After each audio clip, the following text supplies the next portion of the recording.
in a world. No, I'm not going to do that, but I'm excited. It's been a while. We've been working on this one.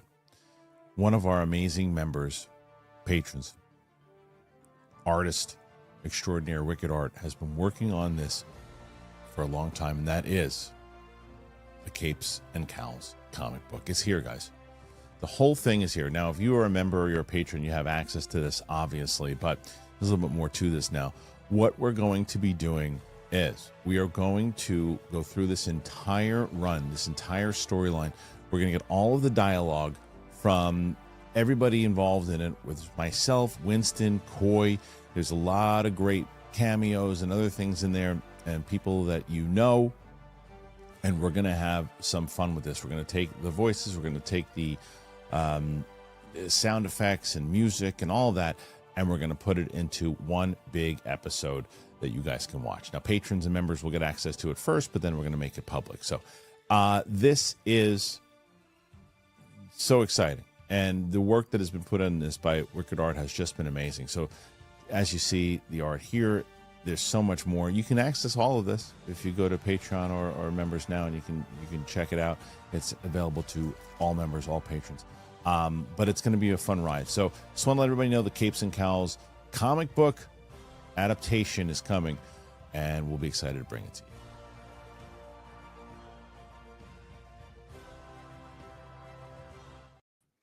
Welcome back, ladies and gentlemen. We are live. StreamYard decided they wanted to work today, so it means we have a show. And we're going to talk about those Superman numbers. We were going to talk about that yesterday, but we didn't get a chance to. So we are back today after a ridiculous hiatus that was not warranted. And we will get into that, Wonder Woman, the Superman trailer, all that and more on the show today. It's Capes and Cowls. It's myself, Winston, and Coy. Let's do it.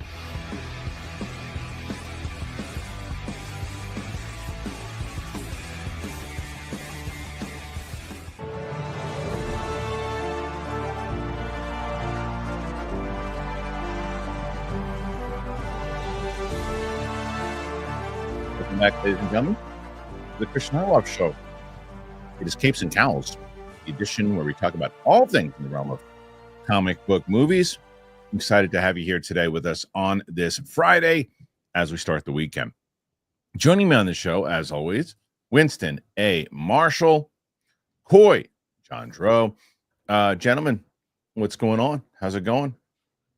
Pretty good, man. I'm Good. chilling. It looks like everybody let me know. I got a new polarized like filter for my lens to try and help with some of the glare I was having. I think hopefully that fixed it. Just need to get this last light up. Should be good. Good. Coy, what'd you think of that promo, man, for the Capes and Cowls comic book? I was about to say, like, I know we haven't done the voice work yet, but hearing the music swell and like feel that energy, I love the ad rolling. Oh. So I'm like, yeah, man. I've read the whole book. Holy shit! Isn't it? Holy shit, bro! Man, you did so good. Did you read it yet, Coy? Have you read the whole thing? No. I want to I kind of want to not read the end. I've read the beginning. I don't want to. I want to voice the first 2/3 so that I can like live the last act, which sounds weird. So fun. The three of us in the beginning with those, and like being able to like edit it and put the monster sounds and all that stuff in there is going to take a little bit, but it's going to be worth it. It'll be fun. Yesterday was a disaster, guys. Like I had Mike and Steph in the waiting room ready to go, and I was clicking live and it wouldn't go live. And I'm like, what's happening? Is it my internet? And it wasn't, but I went out of the room, which was stupid. I shouldn't have done that. But that's normally what we do. You know what? Drop out and come back in. So I did, and then I couldn't get back in the room. And then I looked, and it was like a site-wide thing. And the chat room was in there talking and all this stuff. And then somehow, out of nowhere, it just goes live with just Steph. Like Mike was like because Mike was in the room, but Steph couldn't control because she didn't have access. She was the guest. So it was just Steph on a phone call with me, who called in because I couldn't get into the room. And it was an absolute nightmare. Deleted this stupid show off of it in general. So they got screwed because right now in the competition, it's Chris Carr in the lead with 104. 104. First debut. That's good for a debut, man. Solid debut for Chris Carr, who debuted on Wednesday.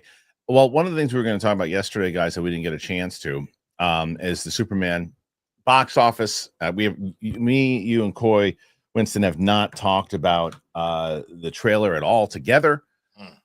Did Superman beat the Fantastic Four first steps first day in ticket pre-sales? This is which movie triumphed. The Fantastic Four first steps and Superman both broke records during their respective first day of pre-sales, but which of them came out on top? We have an answer, and it was surprisingly close. Tickets for Superman went on sale, and following reports that both it and the Fantastic Four first steps broke records during their respective first days of pre-sales, we know many of you will be eager to know which one of them came out on top. According to box office analyst Luis Fernando, Superman's first 24 hours, including sales for prime preview screenings on Tuesday, were 1.1 times ahead of Fantastic Four first steps in the same time frame. It's a small but not entirely insignificant difference, and it's hard not to wonder whether the chance to see the movie a few days early is what gives Superman the edge. Either way, it could be a close race at the box office for both movies, which will only really matter for those of you rooting for one over the other. As Fernando explains, let's keep in mind that the Fantastic Four kicked off pre-sales 50 days earlier, while Superman did it 30 days earlier. That also plays a factor here. It's easier to convince someone to buy a ticket to see a film in 1 month than justified to someone, let alone casuals. Why should they buy now a ticket for a film coming out in 2 months? If the prime screenings didn't exist, Superman would still come slightly ahead of Guardians of the Galaxy Volume 3, on par with The Batman, and 1.5 ahead of Captain America Brave New World's kickoff. Remember, despite its disastrous run, even that movie managed to open with a respectable one. Is that 88? Just 88.8, he added. Superman currently has the edge over Fantastic Four first steps, but we've seen many superhero movies open big only to plummet during their second weekends. Positive reviews and strong word of mouth will be crucial for Superman, especially as it's sandwiched between Jurassic World Rebirth and the Fantastic Four reboot. Same applies to the first steps, as Marvel Studios can't afford another disappointment after Brave New World and Thunderbolts. We've seen some very early box office tracking for both movies, but reliable estimates likely won't drop until 2 weeks before their respective releases. They come out 2 weeks after us. There's room for both, James Gunn recently said. Of the supposed competition between the movies, I love my friends at Marvel. You can find whatever discussion you want to find online. I'll focus on all the positivity around the films instead of getting sucked up in online fan wars. Fantastic Four is set to be released in theaters on July 25th. Guns, Superman, July 11th. All right, Winston, let's start with you, man. So you got these numbers. I think in general what this says is for both Jurassic World, Superman, Fantastic Four, it's just a good time for the movie theaters. Absolutely. It's a great time for the movie theaters. Great time sort of for movie fans if you got AMC A-List or some equivalent for whatever movie theater that you have. Otherwise, especially if you want to see them all in IMAX, like, just because obviously you're not here anymore in New York, I went ahead and got the Prime advanced screening for Superman just to make sure I could get it on the earlier end.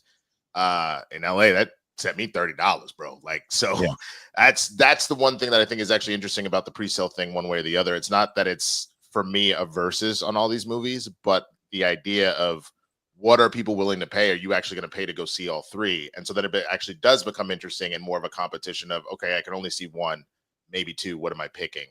But I will tell you this much. After that last trailer for Superman, I don't really have any doubt in my mind. I think this is going to hit a Billy. A Billy? Wow. I think so. I feel that good about that last bit of footage that I was like, I think that they'll pull it off. Yeah, that's hard. That's hard for me to say yet because I still think it's got a shot. If it has, like I said, if it hits that 175, like they're predicting it to, then I think it's got a very good chance to do that. I just week 2 plus Fantastic Four, it's just too hard to predict $1 billion right now for me. Sure. But Coy, you see, we'll get into the trailer and everything in just a little bit, but these numbers, Fantastic Four's got to feel good for the pre-sales. Superman's got to feel good for the pre-sales. Hell, they just put a number out for the new Jurassic, and it's tracking at like 125 or 135 or something opening weekend. So all three of those movies are going to be in good shape, and summer looks pretty healthy. I personally don't go to the Marvel theater. I don't go to the DC comic store. I go to the comic store and the movie theater. So I'm excited for all this to kill, man. Like I also love the gaps in Jurassic to Superman 9 days. Superman 2 weeks later, Fantastic Four, which to me means I'm going to get to see Jurassic. And by the time I've gotten over that hype, get to see Superman. And then by the time I've gotten over that hype, probably go into Fantastic Four. And then a week later, I'm going to watch all three. Like there will be a day that I will get to live my childhood dream and go like super Jurassic. And that's so exciting. So to me, this is a $3 billion month. I don't necessarily think it'll hit 3 billion by July's end because of how late Fantastic Four comes out. But I think we'll have 3 potential $1 billion films that start in July, which is insane. I think potentially is definitely true. It's like, I think that any one of the 3, if they hit it, like I said, Winston, like if it turns out that Superman hits that 175, I think you're going to be spot on that it hits that billion for sure. Like, because and week 2 though, I want to see what week 2 looks like. Cause even what they said with Captain America hitting 88 and its opening weekend, you're like, okay, 88, it's not bad. Not bad. They should probably pretty solid. And then it kind of fizzled out, and we'll talk. And Thunderbolts is another one that needed a strong week 2 because everyone thought it would get a strong week 2 because of word of mouth, and it didn't. And we'll discuss that story. There's a thing that came out in Variety, but this is a little different because it is July. It's the height of the summer. People want to go to the movies. People want to see some stuff. And all 3 of these movies have very strong IPs. All 3 of them have very strong names. Somehow, I have no idea how it keeps doing it. Jurassic World keeps making $1 billion every time. It doesn't matter what it is. Nowhere. Every time. 4 times now it tracks, and we're like, we saw the last one. That's what I'm saying. That's why I do not bet against it. It's like it's the one time that you don't bet against it, and then it says, all right, you know what? I'm not going to make $1 billion this time. I'm part of the problem. I just got my invite, and I'm elated. It doesn't look good to me. I cannot wait to see it. Right. It's like, yeah, I want to see the movie. I'm going to check it out. But nonetheless, you know what's funny about that movie is the experience of a Jurassic movie feels special, even if you didn't like the last one. And Scarlett Johansson and Mahershala Ali at CinemaCon were the better trailer for me than the trailers. So I'm still excited because of Gareth Evans and all that stuff. But it's so funny that my brain isn't watching the trailers again. I'm not even replaying scenes. I'm excited because of a brand. I feel like I'm going to a restaurant I like. It's truly you look at here's the thing. If you put hype next to all 3 of these, clearly the hype is Superman, I think, is the most. Fantastic Four would be second. Jurassic World would be third. However, with barely any hype behind it, it's still tracking at $135 million opening weekend. So that should tell you something. Yeah. Like upset about it. I'm happy because if it opens strong beginning of July, that allows for movies that don't do as well. Like it's all helping the theater industry. So at the end of the day, as long as it's a movie that doesn't insult me, I'm happy when anything does well. So like I think this is great. It is. Now, as far as the trailer overall goes, it's funny because I think that, contrary to popular belief, I really like the trailer a lot. If there was a solid trailer, there's only a couple things that I didn't like and that I'm concerned about. But overall, I do agree that I think that it just looks like a very epic, solid, true to form Superman comic book movie, which I don't think we really have gotten. It's like ripped right out of the comic books. It feels that way, combined with a really solid emotion. And we've talked about it many times over that we're just let's see how the jokes are handed out and in what context. And I'm just letting people know I don't give a shit what you think. If I come out of that movie and I still think the jokes are too strong, I'm going to say it. You want to bombard the comments, have a blast, and stick a cucumber in your ass. What do I care? So for me, I do, but the opposite goes with the rhyme scheme. That's right. The opposite goes that if I get out of the theater and the jokes work fine and it all plays together, I'm going to say, look, it is a perfect balance. That's my main thing. A lot of stupid people didn't understand that when I was in there's the scene, and I watched all your reactions. By the way, I watched Coy's, I watched Winston, I watched all your reaction. I watched Roka's. No one got a big laugh out of the David Corn sweat. What do you mean? What do you think I'm doing? I mean, what? I'm just laying. I'm not laying here. I'm not laying around. I'm just doing something. Nobody laughed big at that. Nobody. And it made me go, okay, wait. People go, oh, Superman tells jokes. Yeah, I know Superman tells jokes. I know Superman can it plays some, can play humor, and he did it in the Christopher Reeve movie. I get it. What I'm saying at that point, when I'm watching that movie, when it comes out, is it going to be relevant to the scene? And will I go, oh no, that felt justified? And that's my biggest point throughout it. Does it feel justified? A lot of dumb people didn't get it. Some smart people did, but like, does it feel justified? I don't know. Koi, you love this trailer though, also, right? Overall, yeah. I mean, every trailer gives me a little bit more of that sense of scope that I love from the art in good Superman comics. Like, it's so big. And so I already know I love the characters. I've already talked to all the actors. I've already had my experience personally with the making of the film, but I haven't seen the movie. So every time I see a new trailer, I'm getting to see the finished thing to that point of the film. And so like the sense of awe and wonder and the feeling I got watching the trailer. I also love that each one of these trailers gives us just a little bit more without giving a story. It's giving us character moments, but I still don't know the story of the film. Like, I love that we got this one is basically Lex's POV. The last one was kind of Lois's POV. The first one was kind of Clark's POV. And we still don't have a what Luthor's plan is. We still don't have a how to, Mr. Terrific and Hawk Girl and Guy Gardner relate. Like, all of that is still going to be in the movie. So the fact that this is less than a month out and we get to actually enjoy a movie and we're excited feels special in itself. Winston, you had said earlier, obviously, clearly, with the fact that you said it was going to make $1 billion, you thought the trailer was pretty special. But what in general did you really like about it? Because you're not a Superman guy, per se. No, I'm not. I think the thing that's doing it for me is it's giving the vibes of what Superman is supposed to kind of like stand for and be, which I think is again a massive deal. When I think that there's something about having that kind of Christopher Reeve hope, like a lighthearted whatever, is something that's kind of missing. I'm not saying that we need to go full tilt like a kid show or something like that, but the idea of just having some sort of like positivity and still keeping it adult, like the scenes of like people from different parts around the world. I mean, that was in the early trailers, but that like, little kid with the flag and all of that kind of stuff, that still feels like we're in adult scenarios, but we're a little bit more positive or trying to find the positivity type scenario. And you're throwing in moments where the world is flushed out. So seeing Guy Gardner be like, all right, Big Blue, you want to make a move. Like that being flushed out. Luthor feels so authentic. Like Nicholas Hoult feels like he's about to crush the hell out of this role. And we all said that before we saw him do anything. I am just seeing all the pieces come together. And that's enough that my the wheels are turning. And I'm like, yeah, I genuinely think this is, you're taking an IP, you're maximizing everything about it that should be. People are anticipating it. This seems like a perfect storm for $1 billion movie.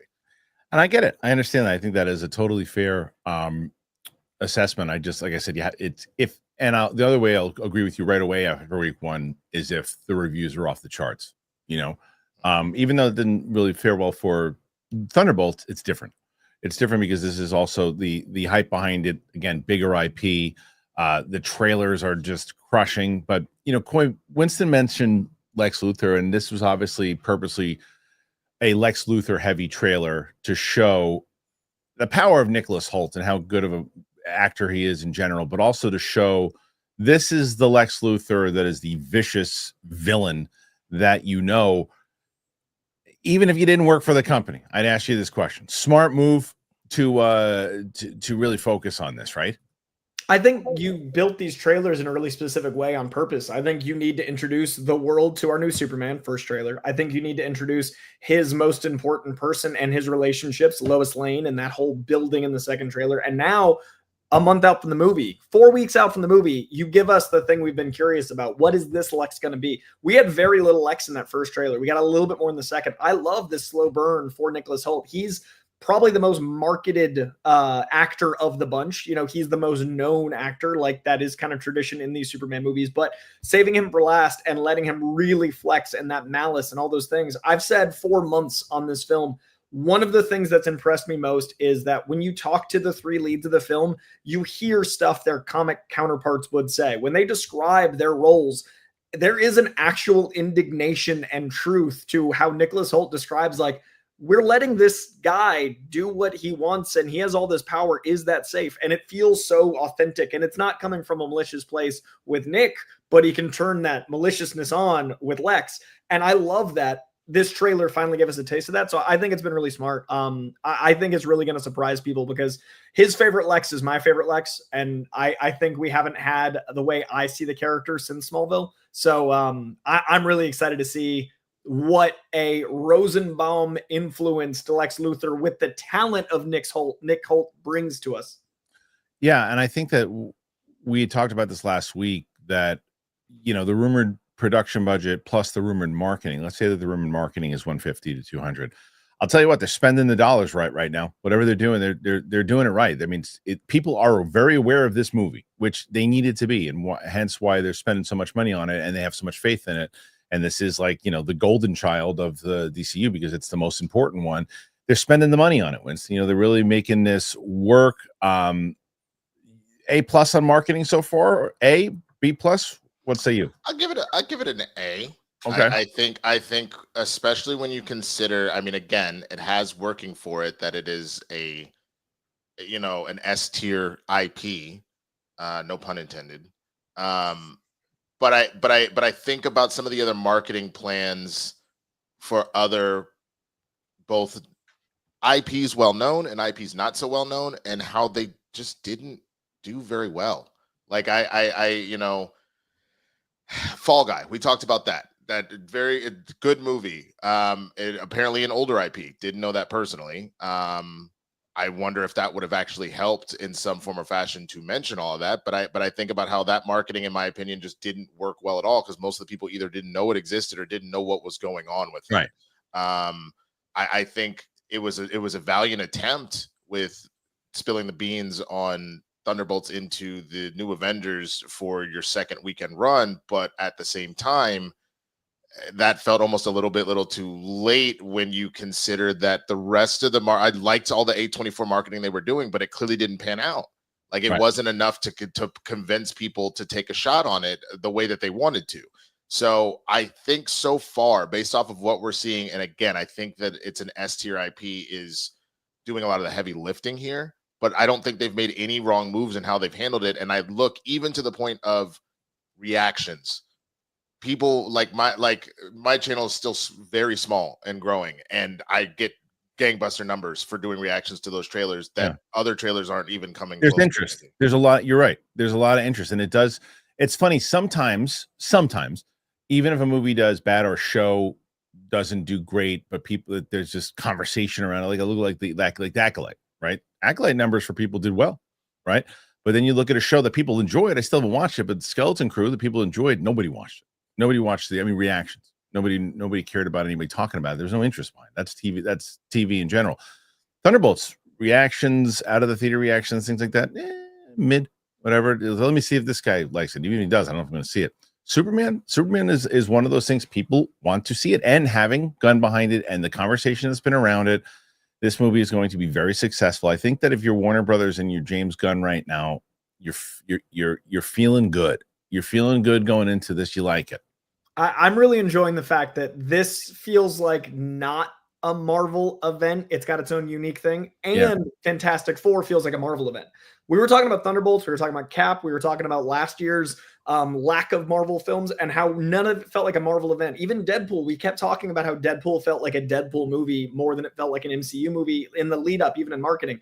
I haven't felt like we've had a Marvel event feel for a while, and Fantastic Four does feel like that. I love Thunderbolts. I'm with Christian and probably Winston here thinking that I will likely enjoy Thunderbolts more as far as my experience of the film, just from what I've seen so far of Fantastic Four. But the actual event feel of Fantastic Four feels like a Marvel release. It's so interesting how Superman feels different. This is a big summer event movie that feels like, grandiose and colorful and vibrant in different ways. And it feels like an event season. And then I love that Jurassic Park's also like Us Too, and it's going to make all the money. So there's like just an interesting feel in the marketing where they're able to make these tonal shifts actually translate to us, the consumer, outside of our work stuff, like outside of my specific work stuff and our doing the show. It does feel like a summer event thing percolating right now. Well, it's a good point also with, Fantastic Four is another Marvel event, and they've been like in fight terms, they've been the champ for a long time, right?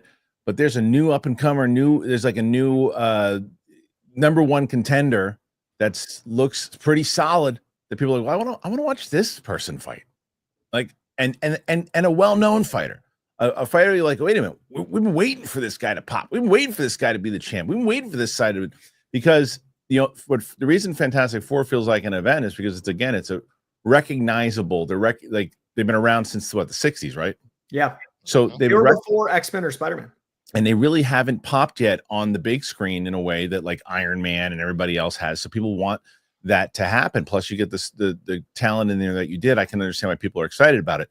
Thunderbolts, which again we all liked, not a big no one really. If you're not in it, regular people not paying attention to it. Marvels not paying attention to it. A lot of this stuff on there, people just aren't paying attention to a lot of this stuff, and so. Superman, they're going to pay attention to. It's another reason why I want to kind of jump into the next story where it comes to Wonder Woman and what the next play is. But before we do, go to the Clips channel if you haven't subscribed to that already, or if you might be on the Clips channel watching this. Make sure you leave your comments, your thoughts, all that and more on this discussion that we had. All right, now I want to jump to staying with DC and kind of what the next moves are going to be, because when you get to this point, when you're a month out from your release, you have a good sense of if people are excited to see your movie. You have an idea of the tracking. You have an idea of the pre-sales, right? You never really know after week 2 what that's going to do, but you have enough data that you can say, all right, what's the next plan? How do we start to move? What calculations should we start making? And it looks like there's a lot of calculations that are being made. James Gunn last week talked about Wonder Woman. He talked about that he's working on a script. He was confident enough to say that publicly. He's probably been working on it for quite a bit, but he say it publicly now because of what I just said leading into this. James Gunn's announcement of a DCU Wonder Woman film being in development could be a positive sign for a potential new movie focused on the Flash. Recently, what seemed almost impossible, given the character's recent cinematic woes, became a reality. A new Wonder Woman film set in the DCU is under development. Speaking to EW, Gunn revealed a movie centered around Diana Prince, separate from the previously announced Paradise Lost HBO series, was being written. Wonder Woman's a separate thing from the Paradise Lost show. We're working on Wonder Woman. Wonder Woman's being written right now. Of course, a film being in development doesn't guarantee it will make it to screen. However, just the fact that DC Studios is working on Wonder Woman comes as a big welcome surprise. Given the critical and financial reception of 2020's Wonder Woman 1984 and the somewhat confusing situation that unfolded between Gal Gadot and DC Studios regarding the now defunct Wonder Woman 3, it seemed like the hero would not be seen on the big screen for a long time. It's an exciting development, and one that could also theoretically signal a positive update for other major DC character, Fastest Man Alive. The Wonder Woman announcement could bode well for The Flash. The Flash has had, less than a stellar cinematic career. His only live-action iteration on the big screen was Ezra Miller's failed to garner much interest. The actor's first appearance in the universe Batman v Superman Dawn of Justice was a disappointment, as was 2016's Suicide Squad. 2017's Justice League was largely rejected by audiences and ended up underperforming financially as well. The character resurfaced in Zack Snyder's Justice League, which was relatively well received. However, things took a turn for the worse with his 2023 standalone feature, The Flash. While receiving generally okay reviews, The Flash's reception wasn't ideal for what was supposed to be a monumental release for Warner Brothers. The movie ultimately became one of the biggest flops in recent memory. That, paired with the multiple controversies surrounding Ezra Miller, made it seem like The Flash would be pushed to the sidelines in a similar manner to Green Lantern following the release of the 2011 film with the same name. Green Lantern was originally envisioned as a promising new franchise for Warner Brothers upon its arrival. However, the film flopped and pretty much became the laughingstock of the superhero movie genre.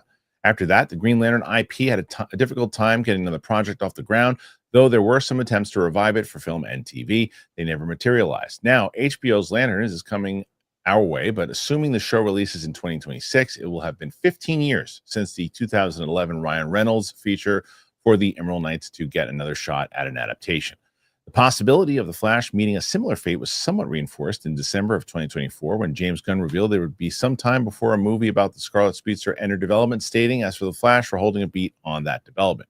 However, considering that 6 months have passed since that comment and the Wonder Woman and that Wonder Woman is getting another opportunity to shine, the prospect of DC Studios giving The Fastest Man Alive another standalone feature seemed stronger than before. Though his first film wasn't successful, taking the character from a different, more approachable angle could allow him to connect with audiences in a similar way that heroes like Spider-Man, Captain America, and Batman have in recent years. Flash IP has the potential to succeed on the big screen, so let's hope he's on track to receive another shot at making his mark in Hollywood. Okay, so the first thing I want to start with here is the Wonder Woman side of it, right? No brainer. It's what we were just talking about before, where what you can't do is say, let's do a lot of like side character DC stuff right now. Let's do like some side character. It's okay to do Clayface at $20 million. Who cares? Like Clayface at $20 million, horror movie, and then you're still introducing kind of the Batman world. Fine. You want to do Swamp Thing for 10, 18, $30 million? Okay, fine.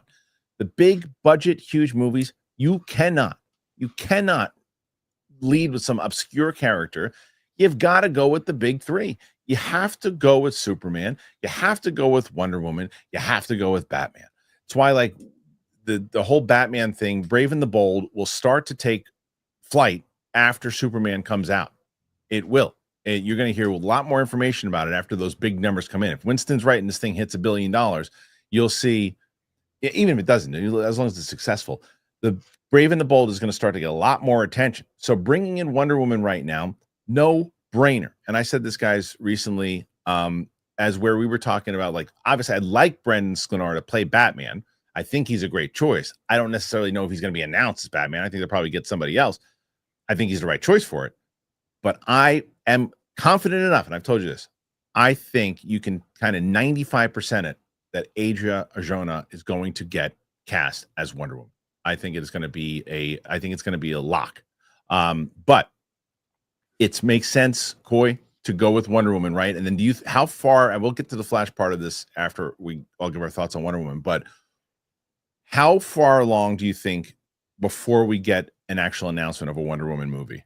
I think the box office of Superman is important to let the audiences know, like, hey, we're entering a new era. Hey, we need Superman to be front and center. And then I think while riding that wave, but not at the top of that wave, does that make sense? Like, I think it's going to be like, let this be its own thing. But while it's still high, we're going to get something. I don't know what it's going to be. I honestly don't.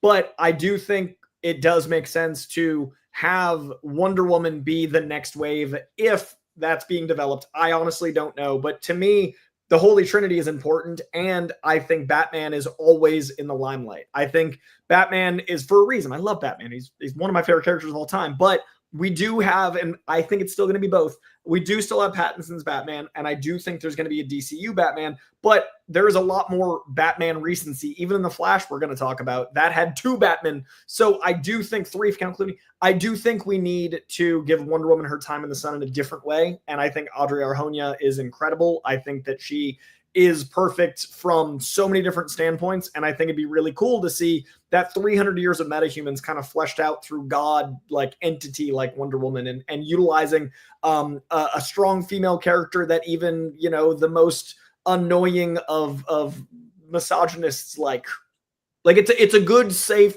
strong, intelligent character that even the dumbest bros don't yell Mary Sue about.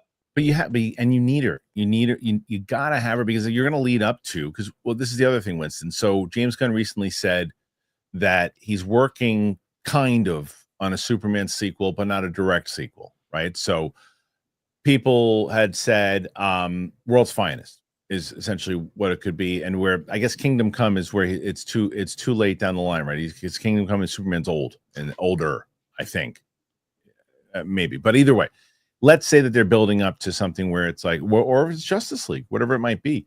You can't do any of that stuff without Wonder Woman, right?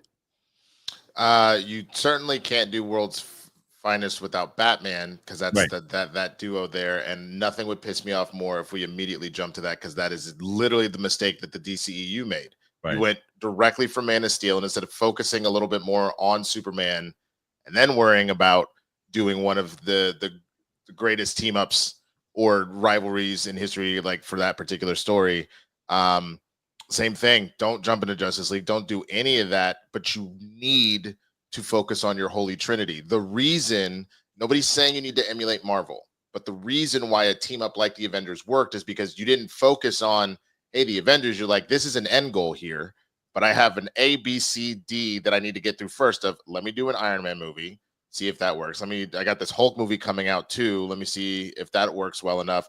Put out another Iron Man movie, put out a Thor movie, put out a Captain America movie, and then you consider a massive team up.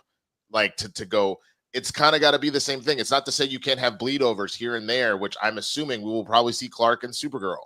Like that seems like a no-brainer. But you need to build up these individual characters to build up to that big moment. If you try and rush the big moment, you will end up in the exact same position as you did last time.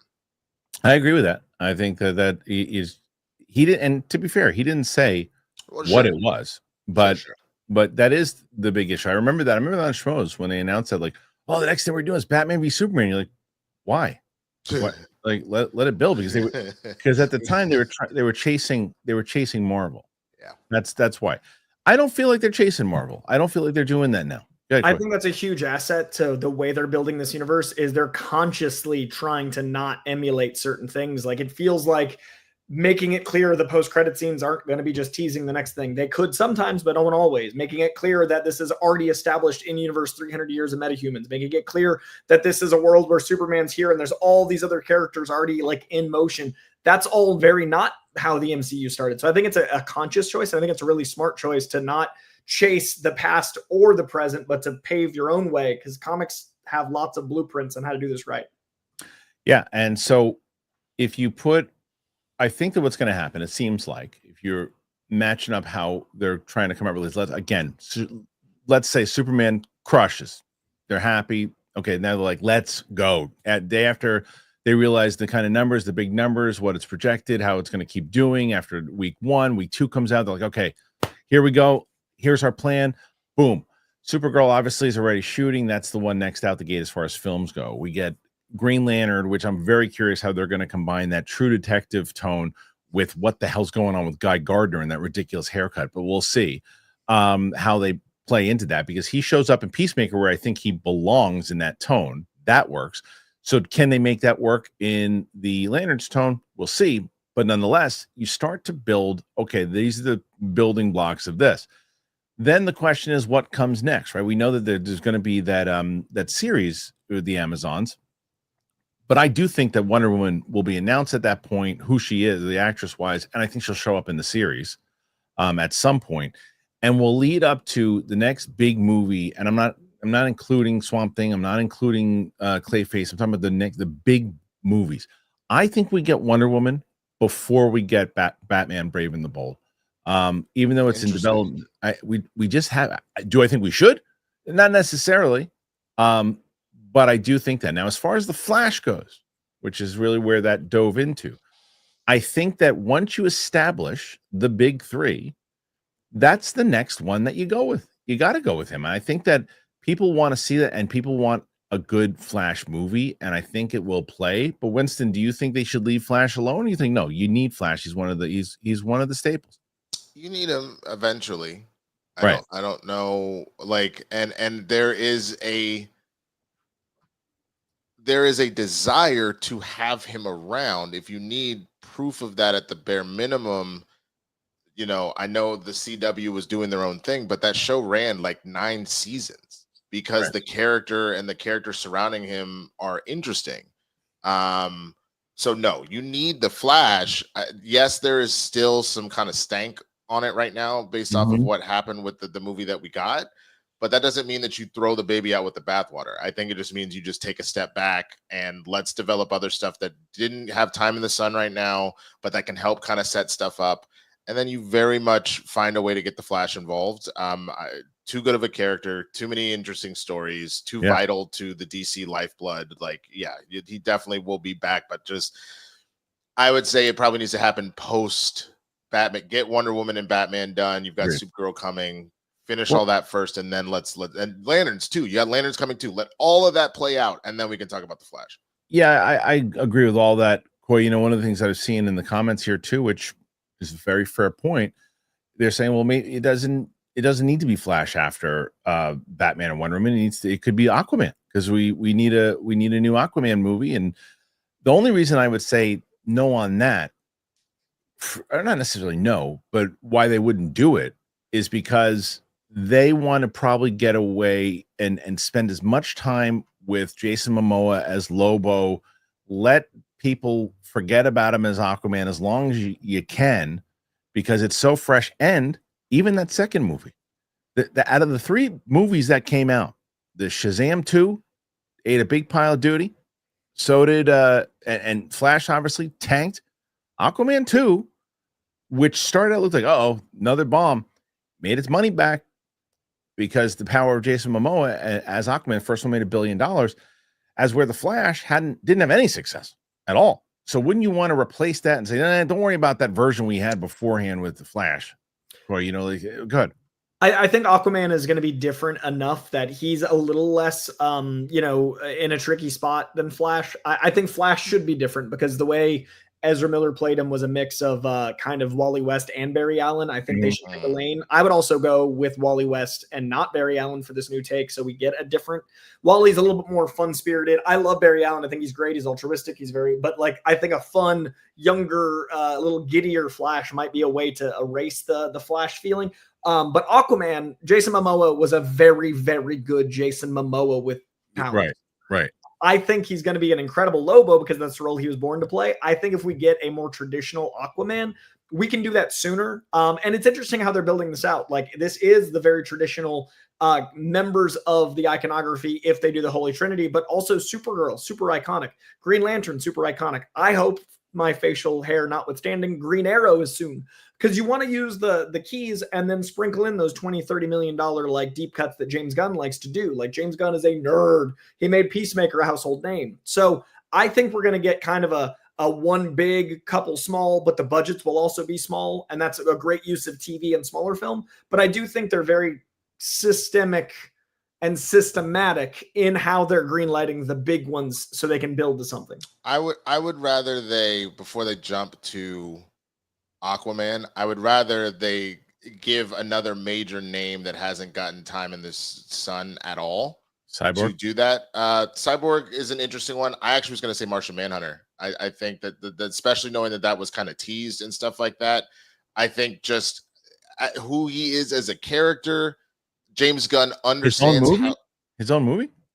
I think so, because I don't know where you would put him necessarily with a TV show per se. I just think that lands. I think that lands in the to you guys know, but I think Martian Manhunter lands in the obscure. I think he's I don't have a sports metaphor here, but I think he's like a cusp kid. Like, he's right on the edge of mainstream awareness, and he's a great character. But I do think they have to build to that. Like, maybe he'd be good as a supporting character in. But I can see, like, I'm not saying that that's the very next thing, but if he's talking about writing a Superman sequel, I can see you introduce Martian Manhunter in Superman 2, and then that gives an opportunity and a vehicle for him to then have to launch him into his own movie. If you're talking about eventually, sure, but I think the plan that you need to do is up top. You've got to go for like we all agree on the first 3, right? It's Superman. I mean, they're going to do Supergirl first, but Supergirl at least has super in it, so we will know what it is, and plus she'll be in the movie itself, and a $1 billion movie perhaps that she'll be in, and then people will want to see it. So that's smart. Then you got to go either Wonder Woman or Batman. Let's say Wonder Woman, Batman, right?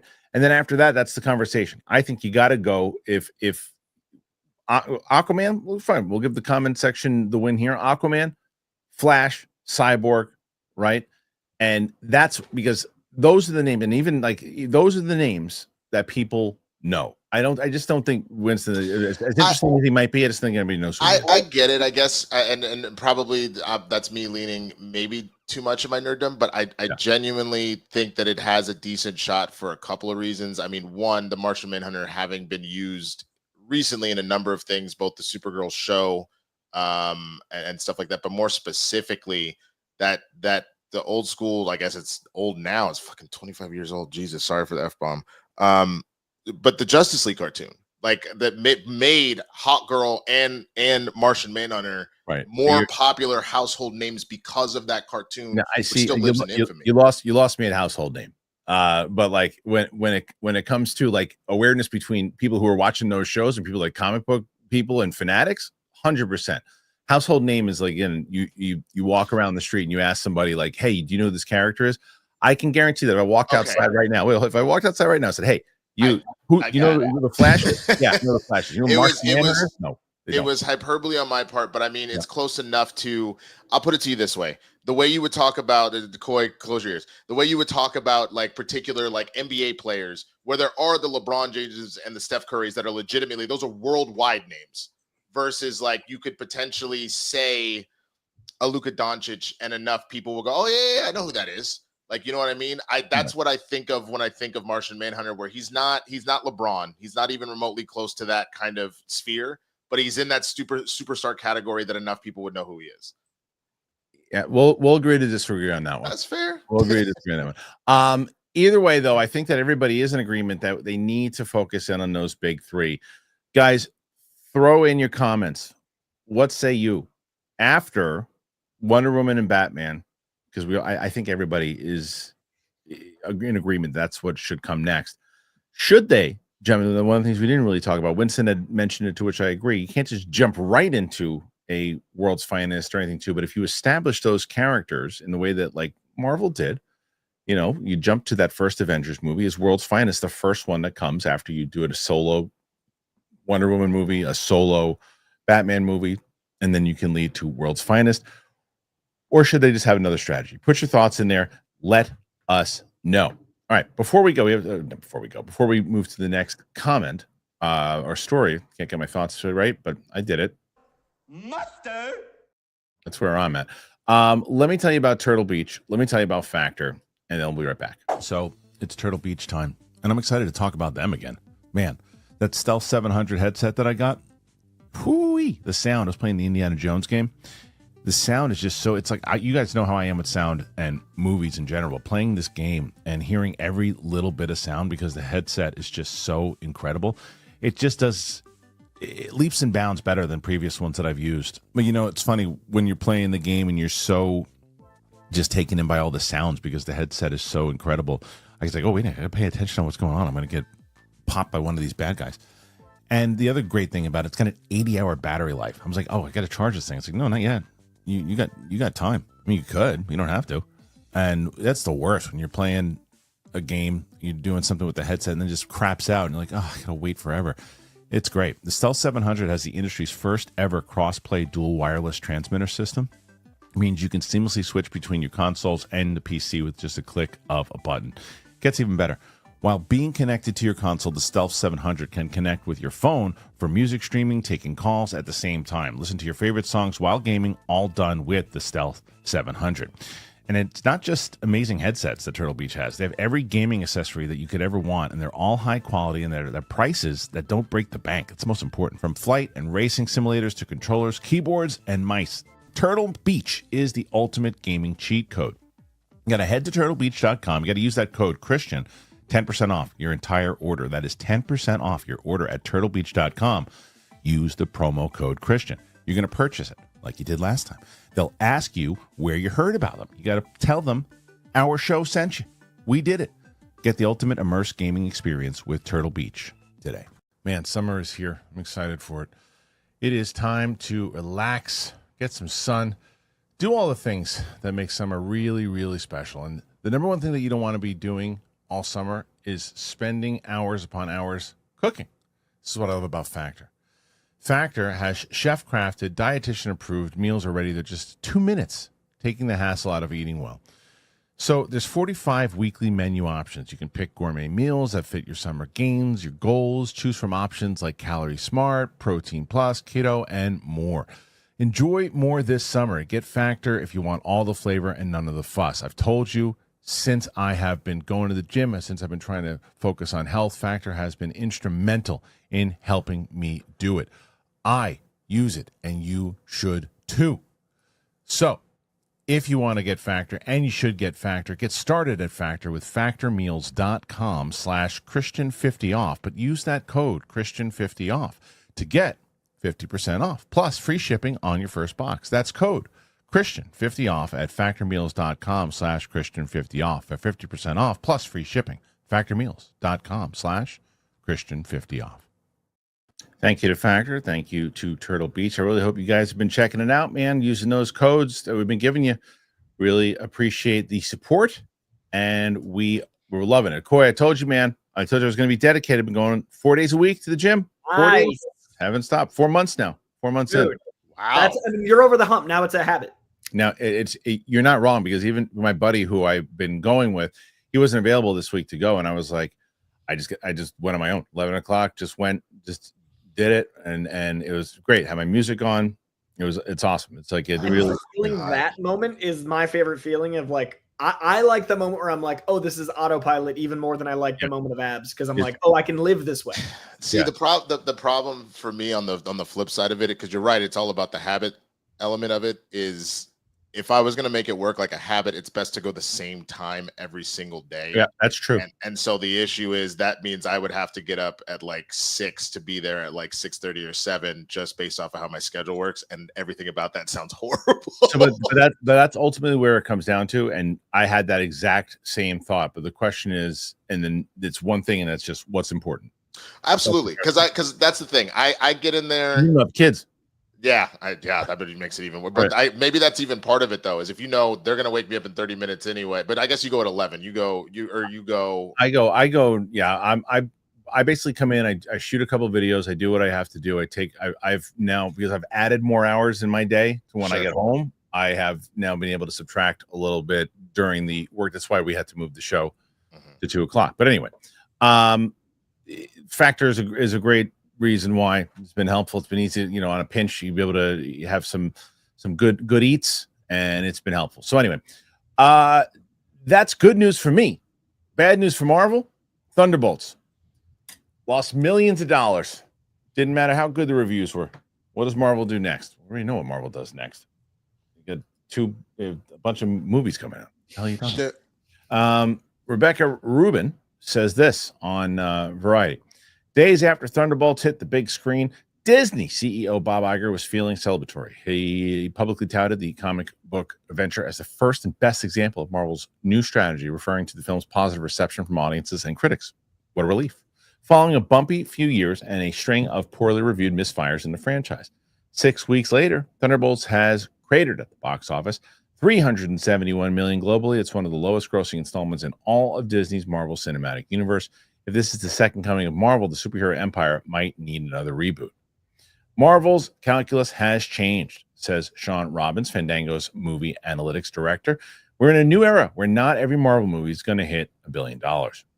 Since the MCU's inception with 2008's Iron Man, Marvel has been Hollywood's most consistent hit maker. It's also the highest grossing film franchise in history, with $31 billion across 36 films. $1 billion per movie shouldn't be a barometer for success, but before COVID scrambled things, even less beloved installments were guaranteed a certain level of box office. Pre-pandemic, 19 out of its 22 films cracked at least $500 million globally. Since then, the once Teflon brand has struggled with commercial consistency. Starting in 2020, just 6 out of the 13 films have reached the $500 million benchmark. At least February's Captain America Brave New World and 2023's The Marvel and Ant-Man and the Wasp Quantumania could blame their disaster grosses on terrible reviews. Thunderbolts had enthusiastic word of mouth, but it is yet to climb out of the red, suggesting there's a new ceiling for superhero movies that aren't based on marquee characters. A diminished global marketplace and oversaturation of superhero stories on the big screen and small screen are partly responsible for the decline. Audiences' habits and tastes have shifted. This year's biggest blockbusters have kid-friendly films like a Minecraft movie and Lilo & Stitch or original fanfare as Sinners. These lower-tier comic book movies aren't cinematic slam dunks anymore, says exhibitor relations analyst Jeff Bach. Thunderbolts wrapping up after another month in theaters is also a concern. Films aren't legging out like previous iterations. It's coming at an inflection point for the MCU. After inundating viewers with complex, interconnected stories across film and television, Marvel is intentionally slowing down on focus on quality over quantity. Is there an incentive to back standalone stories that are no longer safe bets? Or will the studio only greenlight sure things a la the Avengers or Spider-Man?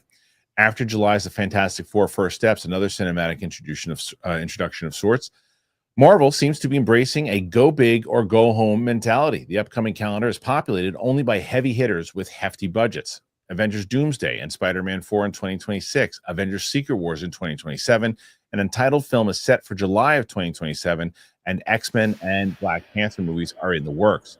But other projects that focus on one character, like Blade, have been stuck in protracted limbo. What's been working for the MCU is major team-ups, like 2021 Spider-Man No Way Home, 2024's Deadpool and Wolverine, or sequels to series with a series such as Doctor Strange in the Multiverse of Madness, which made $9.55. Thor: Love and Thunder. Just watched that shit piece again on for my rewatch. That's up now with Sam. We put that out together. Guardians of the Galaxy Volume 3 and Black Panther: Wakanda Forever made $8.59 for that. Guardians of the Galaxy made $8.45. Marvel used to thrive on the unfamiliar. When Kevin Feige was assembling a cinematic universe in the early aughts, X-Men and Spider-Man, Marvel's best-known characters, had been licensed to other studios. Yet he created an enormously popular property by introducing Iron Man and Thor in standalone adventures, and then bringing them together for the Avengers. Those victories emboldened Feige to place bets on dicier comic book propositions, such as Guardians of the Galaxy, which paid off spectacularly and expanded the franchise. But after too many confusing spin-offs and lackluster sequels, audiences seem less invested in new additions to Earth's mightiest heroes. Robert Downey Jr. can't return each time the MCU lands in dire straits. If the studio wants to replenish the well with new vigilantes, it needs to spend less on origin stories. But belt-tightening is getting harder at the cost of everything from actors' pay to visual effects to catering has drastically risen. And turning these movies into can't-miss events requires huge promotional dollars for globe-trotting press tours and premieres. Marvel reined in spending on Thunderbolts, aware that its characters hailed from the pandemic-hobbled Black Widow and underseen Disney Plus series. Typically, the studio tentpole cost $200 to $250 to produce and another $120 to market. Thunderbolts was slightly cheaper, costing $180 to make and closer to $100 million in marketing. Studios are working hard to bring the high-end budgets down, says David Gross. We're going to see less spending over the years of the pandemic, finally. Still, Thunderbolts needed to make $425 million to break even, a figure that seems unachievable. Marvel is unique because it's not as encumbered as rivals by the profits of losses or single films. The company can recoup some losses through Disney Plus and other home entertainment markets, to say nothing of the massive revenue streams from merchandising, theme parks, and cruises. And every film between Avengers installments can be viewed as a marketing tool. Case in point, Disney revealed the motley crew of reformed baddies and Thunderbolts will return in Avengers Doomsday. If audiences missed that chapter, they can always catch up on Disney. Real quick, I want to go back up because, as I said in the beginning, I was like, Rebecca Rubin, that was an excellent job. It was an excellent article. As much as I, in the beginning said, where do they go next? I understand what you're saying, but that's very well written. And I think that I agree with, 99% of that article. It's like, the main thing is that where they go from here is that they're going to go and they're going to focus on Avengers. Clearly, the sure things, they're going with Spider-Man. They shot themselves in the foot with all the stuff that they did on TV. They shot themselves in the foot. They also shot themselves in the foot with the idea that everybody will watch whatever they do, no matter what. And they weren't really listening to the audience anymore. They just weren't. They were saying, well, everybody, they love everything we do now. We'll put whatever out. Did not work. And 180, by the way, they spent a little less than normal. 180 is too much for that movie. Way too much. I love the movie. I love Thunderbolts. Thought it was one of the better quality movies, and I still think it will be the best quality Marvel movie out of everything out so far this year, as far as Marvel goes. But it's too much money. So, Coy, you hear all this and you see what they should do.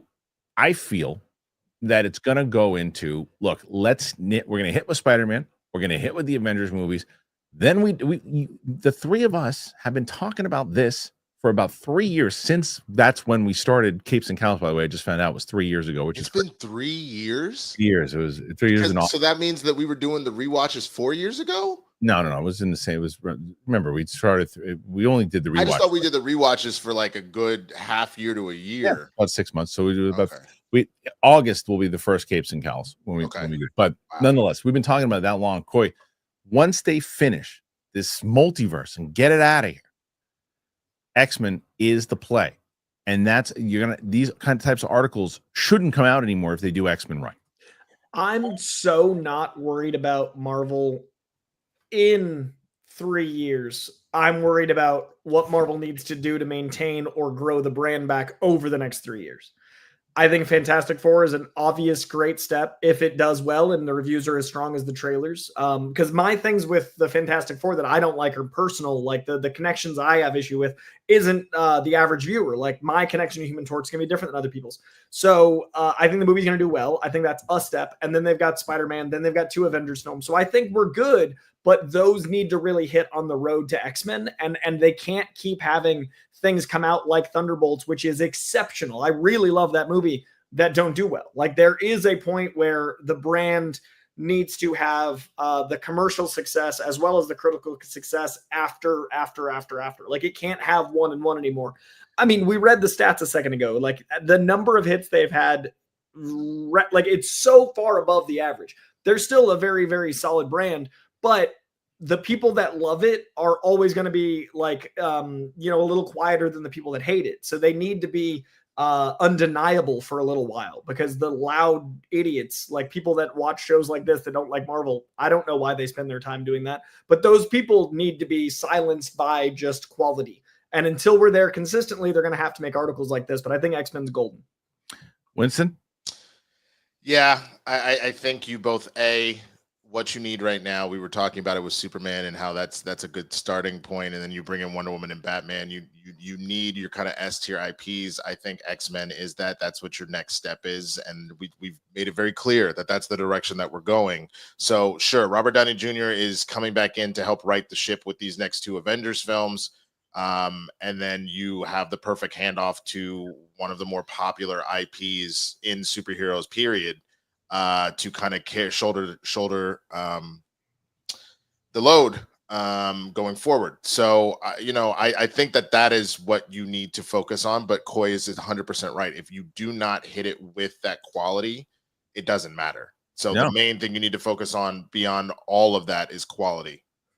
Yeah, it's got to be the quality of it. And I mean, even though the quality of Thunderbolts was there, it's just at this point, it's like, what we were just talking about before, the IP for that was not. It just was not. And it also goes back to what I was saying. Florence Pugh is an absolutely incredible actress, super likable, and carried that. She was great in the movie. Great. She's not a major movie star yet. She's just not. She's just not like in the way that do people know who she is? Sure. Do people flock out to see her movies? They don't. She's not a major movie star yet. She's every Martian Manhunter is what you're saying. Maybe she's got the tools. She's great, and I thought she was good enough in that movie that could have made her a movie star, but nobody once saw it. It wasn't like people like, oh, she's like in the way that we talked about, like when someone like Ryan Gosling being cast in Star Wars, right? Ryan Gosling has not been. He's got everything about him. He's got movie star looks. He's got talent. He hasn't been in movies yet that you're like, oh, it's a Ryan Gosling movie. I'm going to check that out. I can't, Ryan Gosling's in it. I'm going to see it. That will be the case when he's in Star Wars. That will be. People will go, oh, it's a Star Wars movie with Ryan Gosling? That's cool. I'll go check that out. That he elevates it that particular way. But a movie that if it was, let's say, Fantastic Four with Florence Pugh, oh yeah, I'll go check that out for sure. That's great. She's, but Thunderbolts, they go, what's that?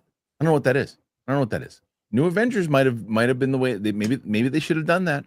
Maybe it gives away the end. I know, but maybe they should have. And I say this as someone who really enjoyed the film, and which leads me, Corey, to the last thing we talk about here is, as they mentioned in the article, I think streaming this is going to be one of those movies. People are going to go, oh man, this was actually great. Yeah, they're going to go, that movie was really good. I think it's going to do very well on streaming.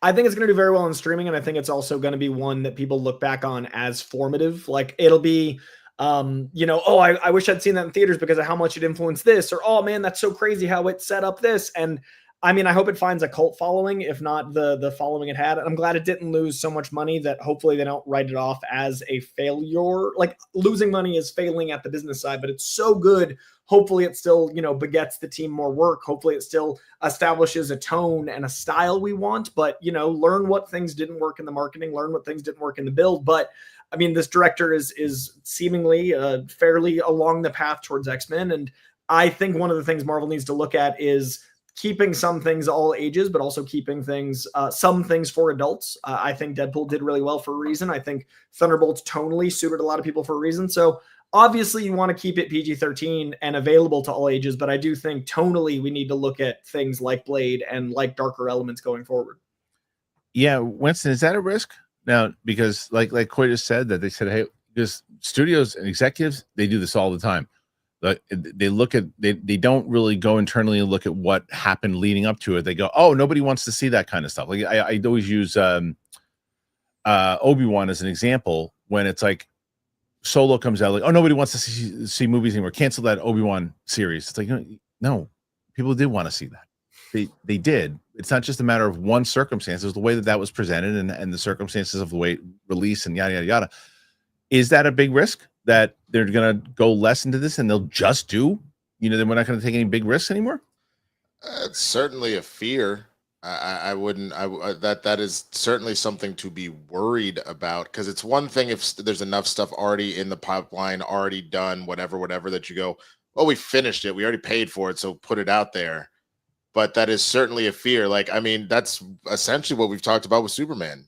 Right. If Superman isn't successful, that they pull the plug on absolutely everything. Yeah, it is certainly something that I'm worried about.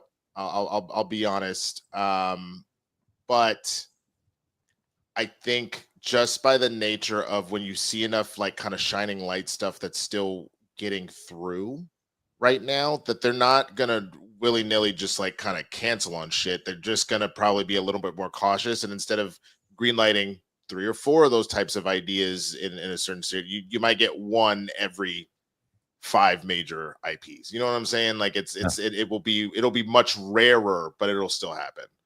I also read an interesting article about Mission Impossible, how it doesn't have to make as much money 1-to-1 as like a first movie or even a sequel, because every time Mission Impossible comes out, it elevates Mission Impossible 1, 2, 3, 4. Like those movies, apparently Mission Impossible 1 makes something like $10 million every year a Mission Impossible comes out, and that kind of balances cost. And it was a really interesting article about franchises having that sort of thing. So looking at Thunderbolts losing 50 million, I do think it raises brand awareness. It keeps the conversation going. It might make enough on streaming to balance that 50 million out, but it also elevates other things. And then when Avengers comes out and it's necessary, people going back to discover it. So I think there's different movie math than ever.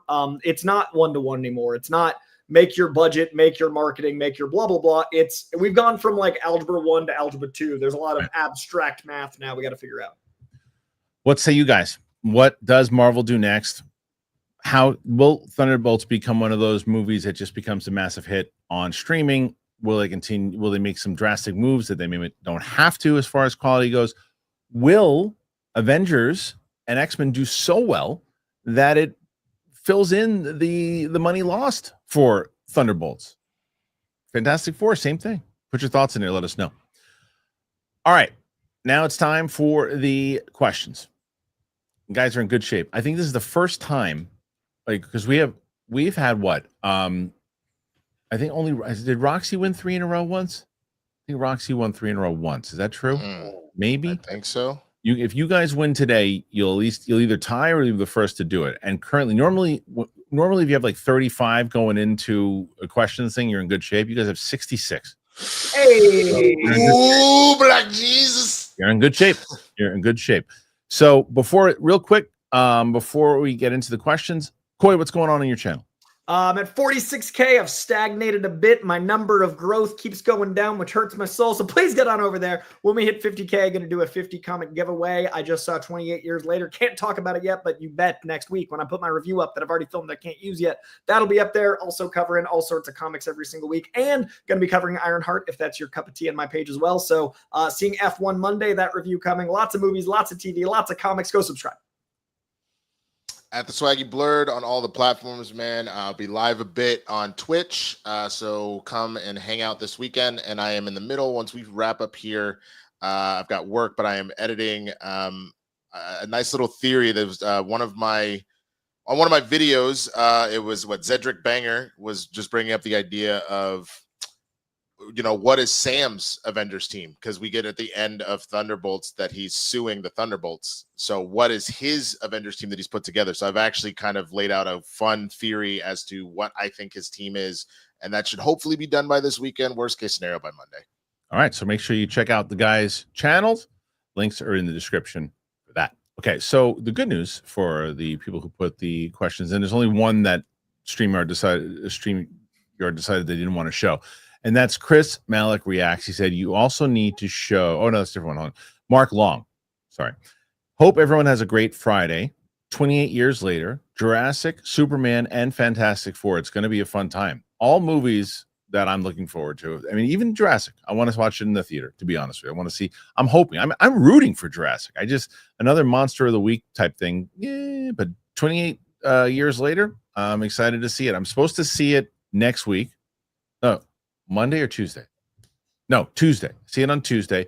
Monday, I was supposed to see F1. It was supposed to, the premiere. This just shows you. A, it only premieres. B, it was Elio. I'm going to see Elio, and I know F1 it's on my most anticipated, but I wrote to the studio. I was like, are you doing any more press screenings? Because I want to give some love to this movie, Elio, if it's good. I really do. And I want to try to see everything. Plus, I like to review the stuff that my daughter could potentially see. All right. Connor Mullis. Corky and Wilson. Yeah. Connor Mullis. Christian, guess what juicy and delicious treat I'm eating right now? I'm going to guess and say the same that you said was watermelon, was what you were eating last week. I assume it's the same. Connor Mullis. Yes, watermelon. It's for everyone, not just kids. Yes, it is. It's delicious. All right, go, pal. It's unclear to me if yesterday's show was canceled for technical difficulties or just disappeared.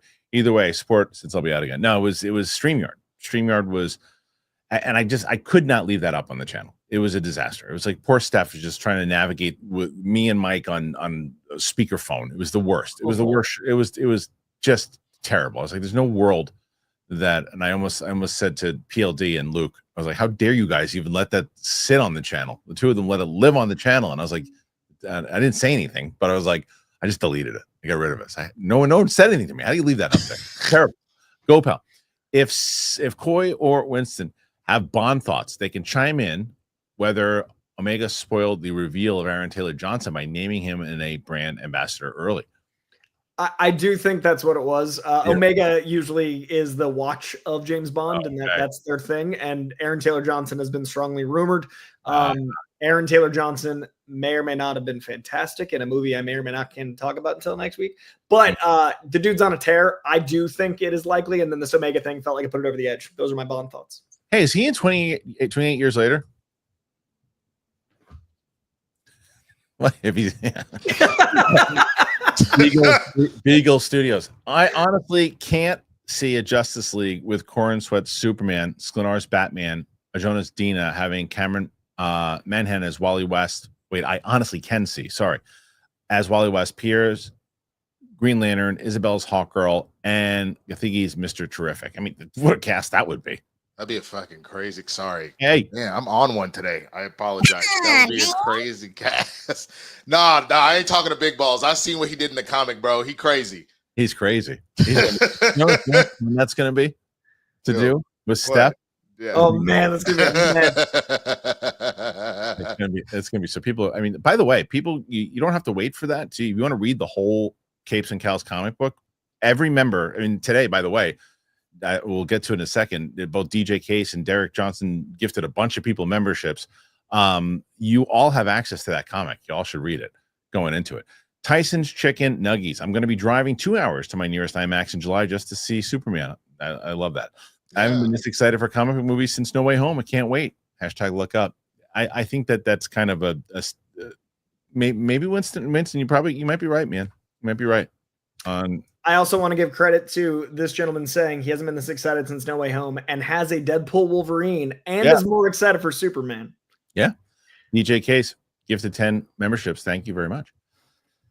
Tyson, support to my favorite Friday crew. Winston's belly laugh makes my day. Coy's enthusiasms keep me going. And thanks, Christian. Your shut your ass is now part of my daily vernacular. I love that. Good.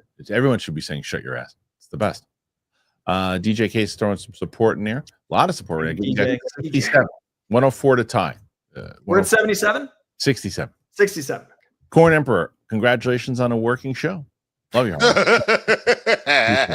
The worst. It was absolutely the worst. Armada, y'all heard that Wayne Peanuts 2 an elephant song? I don't know what any of that means. You guys know what that means? Wayne Peanuts. Wayne Peanuts. Is it a Lil Wayne thing? He had a new album come out. I'm It's not sure. good. Sorry, Oh, Armada. God, Not it's good. Not good. I don't know what that is. Sorry, buddy. Casual Phantom. I was weary from the humor in the 20. Oh, it is. It's Wayne. Is it? It's Oh, Little okay. Wayne Peanuts to an elephant. Oh, okay. No. Casual Fandom. I was weary from the humor in the 2021 Suicide trailers. Angel splooging joke, for example, but ended up loving the movie. Is that Suicide Squad? I assume. Hoping There's for an the Angel same. splooging joke? I don't know. I don't remember it. I don't know. I mean, I think that's what he's talking about. Suicide Squad. The Suicide Squad. I assume he's talking about. Hoping for the same as Superman. That was my point that I was trying to make. Is that let's see, and I made it with Crypto. I could come out of that movie loving Crypto. I don't know any context yet, except what I've seen in the trailers. I got to see the whole thing. I got to see how they use them. Scott Horowitz. So we've seen 4 versions of the death of Superman, 2 animated, 1 TV, 1 movie.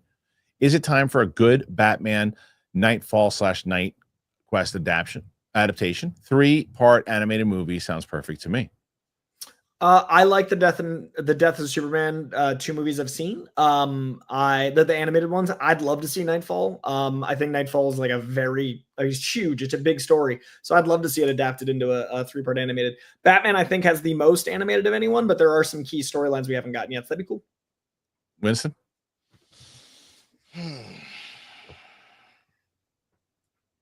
Nice. Like a dead air or anything.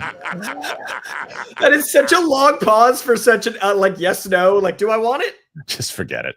Derek Nightfall. I can't watch live, so I'll leave you with unquote and some support. Try your best to stay sucker free in a world full of lollipops. Derek Johnson always dropping the knowledge. Derek Johnson with the bars and the support. It's the best.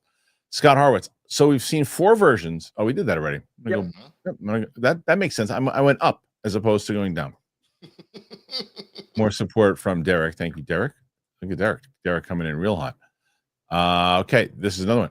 Ira Benson, Del Rio, Spaceballs, and Super Chat. How great was that teaser? It was so freaking good. So mad because Steph didn't even know what it was. He hadn't heard that it was announced. And Mike, I think, we were going to do and didn't see the trailer. So we were going to react to it yesterday on the show, and then the show went to poop. But how great does that look? Dude, if Mel Brooks directs the greatest comedy sequel at 100. That'd be amazing. That is one of my top 5 movies of all time. Yeah. I love that movie with all of my heart. I am so excited about it. And the fact that was how he announced it made me go, oh, he has not missed a step as far as this. Because I know that oh my God, what's the sequel they did of his like a year or 2 ago wasn't very good. Hold on, I'll figure it out. I can't remember the name of it off the top. Is it the one History of the World? Yes, I heard History of the World was good. I heard part 2. Part 2, I heard it wasn't very good. It was good, but I'm curious how they're gonna make it work. Especially with him at 98. Damn. Yeah, Shake. He's almost 99. He's 91. He'll be 100 when the movie comes out. Yeah. Shakes fist at Lewis Pullman. Next time I interview that guy, when I asked him about if he would be in Spaceballs with his dad, he's like, "Oh, I don't know." Clearly, he had already signed That's him signing contracts. He signed that deal before I spoke to him. But now you've got a clip. Oh, 100%. That'll be search. fun. He has to name it the Search for More Money. Yeah. So I mean, he raved about it when I talked to him. He raved about Spaceballs. So next time I talk to him, I'll bring that up. Armada, Win and Koi saw Wu-Tang and Run the Jewels in Tampa. Such a great concert. Y'all should go. Also, RZA's new movie he directed looks cool too. Nice. They're playing LA on the 22nd. I am trying. I'm very jealous. I want to see Wu-Tang before I die. Yeah. Good luck because they're gonna. I think they're done after this. Is it? Yeah. Everyone retires a few times. You're right. Casual Fandom became a YouTube member. Thank you again. Anybody who became a member today, make sure there's 2 things you should definitely. Well, 3 things you should really take advantage of. Read that comic book. Right. That's part 1. The whole thing's done. 2, take advantage of the exclusive live streams that we do. 3, the unedited reactions. I mean, that's just some of them. That's that alone enough for the membership or being a patron. DJ Case, more support. Derek, more support. They're trying to get you to that win. Can they do it? Can the guys do it 3 in a row? Avi Malik becomes a new YouTube member. Thank you, Avi. Armada, have you ever confused farts with thunder? Who just told me about that? Oh, no. Yeah, it's yesterday. And Chris Carr said that the dog farted and they thought it was an earthquake. Yeah, something like that. Buster Barnes, I wonder if the reporter Lex is referring to in the trailer isn't actually Lois, but it's Clark. Every new piece of promo gets me more hyped. Oh, that's interesting. The only reason why I immediately jumped to Lois, though, is because of the previous trailer where she is like grilling him in an interview. Yeah. And that's I did a like fun little idea. It is. And I did like that clip that they showed. I wish I didn't see it, but it was scrolling on Instagram and I saw it. But when she makes fun of Guy Gardner's hair, I love that. I've avoided it. I'm sorry, I just spoiled it for you. Mike's movie madness. So Mike's internet crash StreamYards, right? I always blame Mike. So yes. Sunday Joe, happy Friday, gents. My wallet will be crying by August. But here's the thing. Will it? Because this is the point of why movies really some do very well and some don't do well at all, is because if you're spending that kind of money to go see 3 movies in July and all 3 of them deliver, chances are you go, money well spent. I enjoyed that, didn't regret it. But if you walk out of it going, what a piece of crap that thing was for all 3 of them, then you feel like your wallet will be crying. I honestly think I've been working on reframing, like, money is to live. And I obviously, the world is rough right now and the dollar's worth 5 cents, but I've been trying to reframe, like, if I had a good time, was it worth my money? Not, I have no money. And this to me is a summer of, like, 1, I've got A-list, so it's the same no matter what. But 2, even if it was individual, like, what a abundance of riches. No, I agree with that. And see, I'll tell you, that was the one thing that hurt my soul, is that the Fantastic Four fan event is obviously a little bit earlier than the Thursday previews. And they're like, not A-list. You have to drop $30. I said, kiss my behind. And then I'm watching it. And so I went and have to wait on that. But then Superman for the Prime stuff, just had to shell out $30. It was terrible. Yeah, it'll probably be worth it. It'll be worth it. It'll be worth it. The final Superman trailer was the best. Agreed. It was the best trailer so far. And it came out of nowhere. DJ Case with some support. Sunday Joe. Superman has perfect casting. Any doubts about David? Watch the series Hollywood. I just hope the story is well received, but I trust Gunn completely. He's right, guys. You know, the story is going to be, the spectacle will get everybody in week 1. The story will get them back week 2. And David's amazing. Dude is incredible. Tim, I've been watching NBA Finals on ABC. NBA Finals ended for me when the Knicks lost. Haven't watched it not a single second. Not a single second. Not a single second. Couldn't care less. I've been watching NBA Finals on ABC, being Disney owned. Why doesn't Marvel play Fantastic Four in the commercials and such? What will marketing pick up? That's because, like, if not free, they do based off of various like laws and all that kind of stuff. It's still severely discounted. It is dirt cheap for them to do that. I don't know why they don't, especially because typically the NBA is known to do that team up with whatever major blockbuster that summer. So I'm actually very shocked that the Fantastic Four did not capitalize on that. Yeah, especially it was ABC. Yeah, true. And apparently the Pacers are up 2-1. Good for them. Buster Barnes, man, that lasso of truth scene in The Flash was painful. I didn't mind the movie, but Ezra's Flash was such a loser.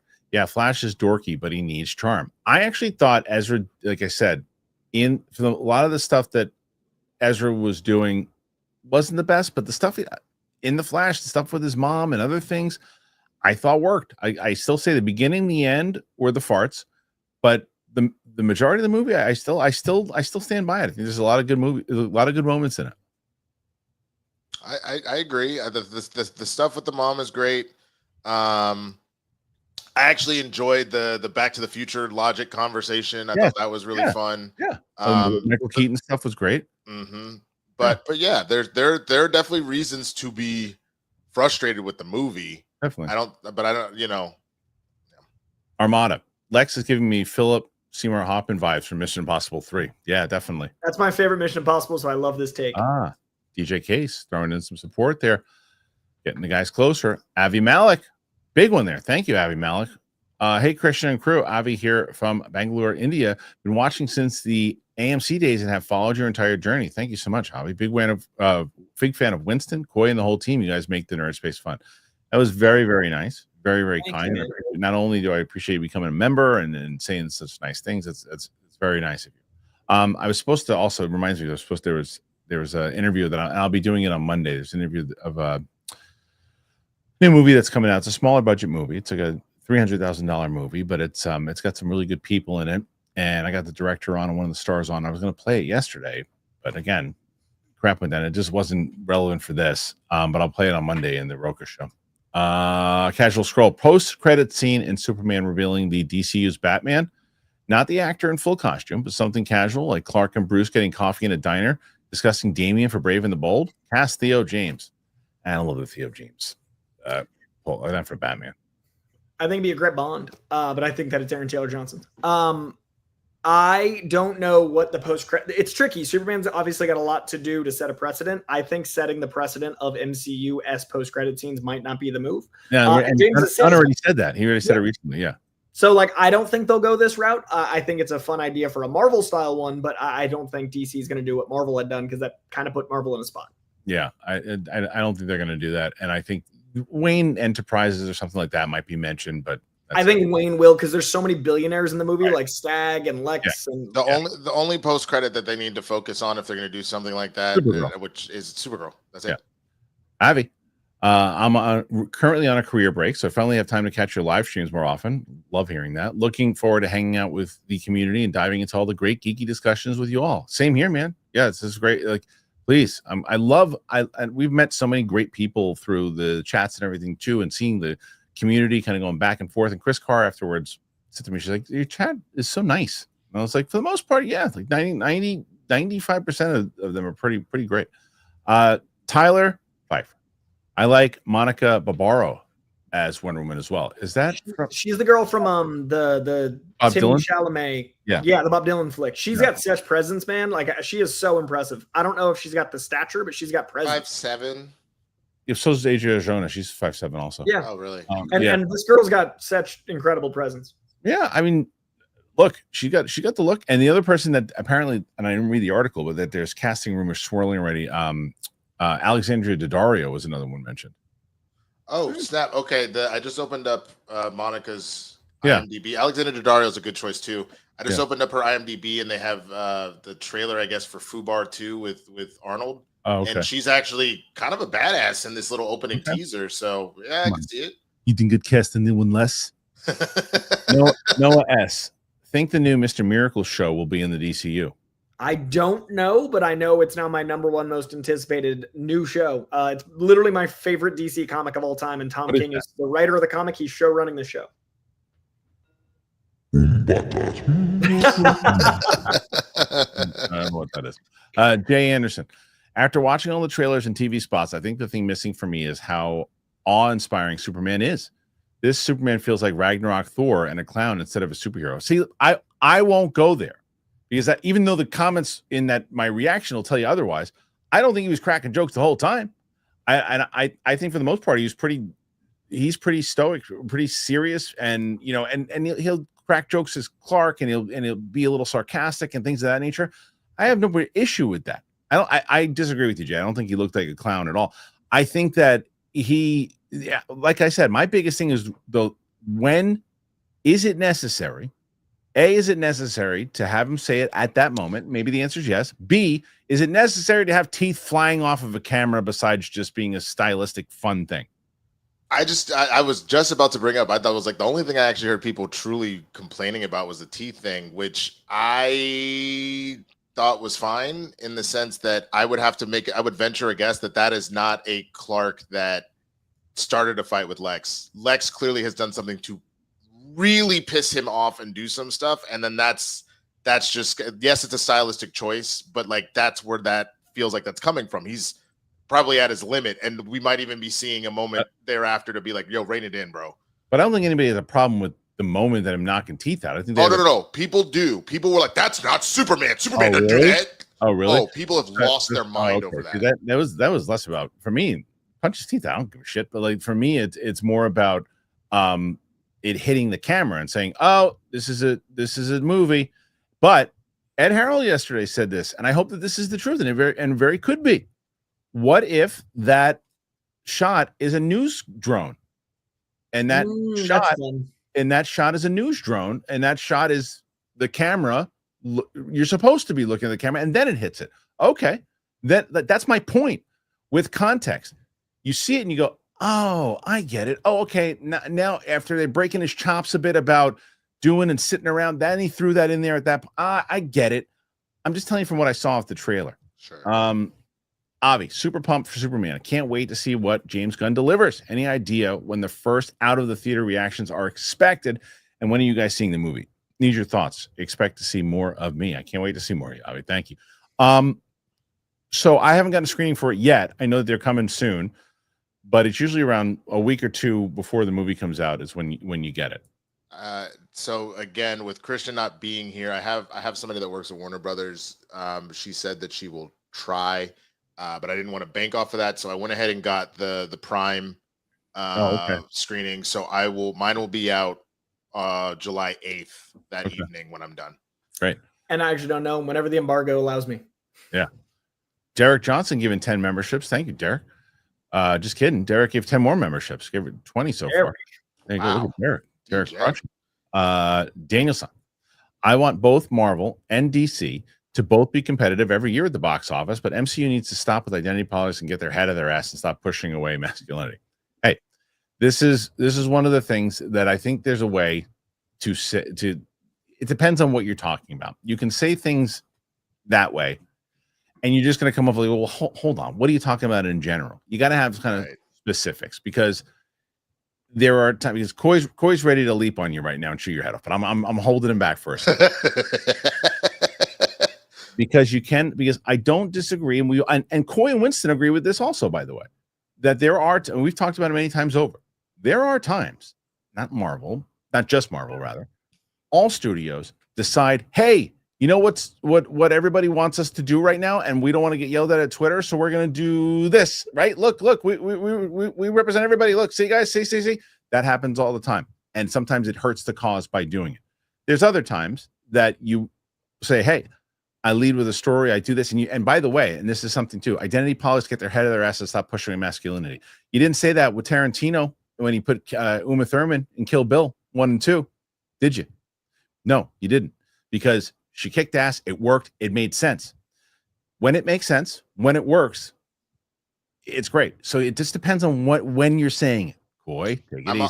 I'm also just kind of curious. I mean, like I even just thinking about like Thunderbolts. I was thinking about John Walker. It's a great point. John Walker is sitting right there. Bucky is sitting right there. I don't know what we're talking about.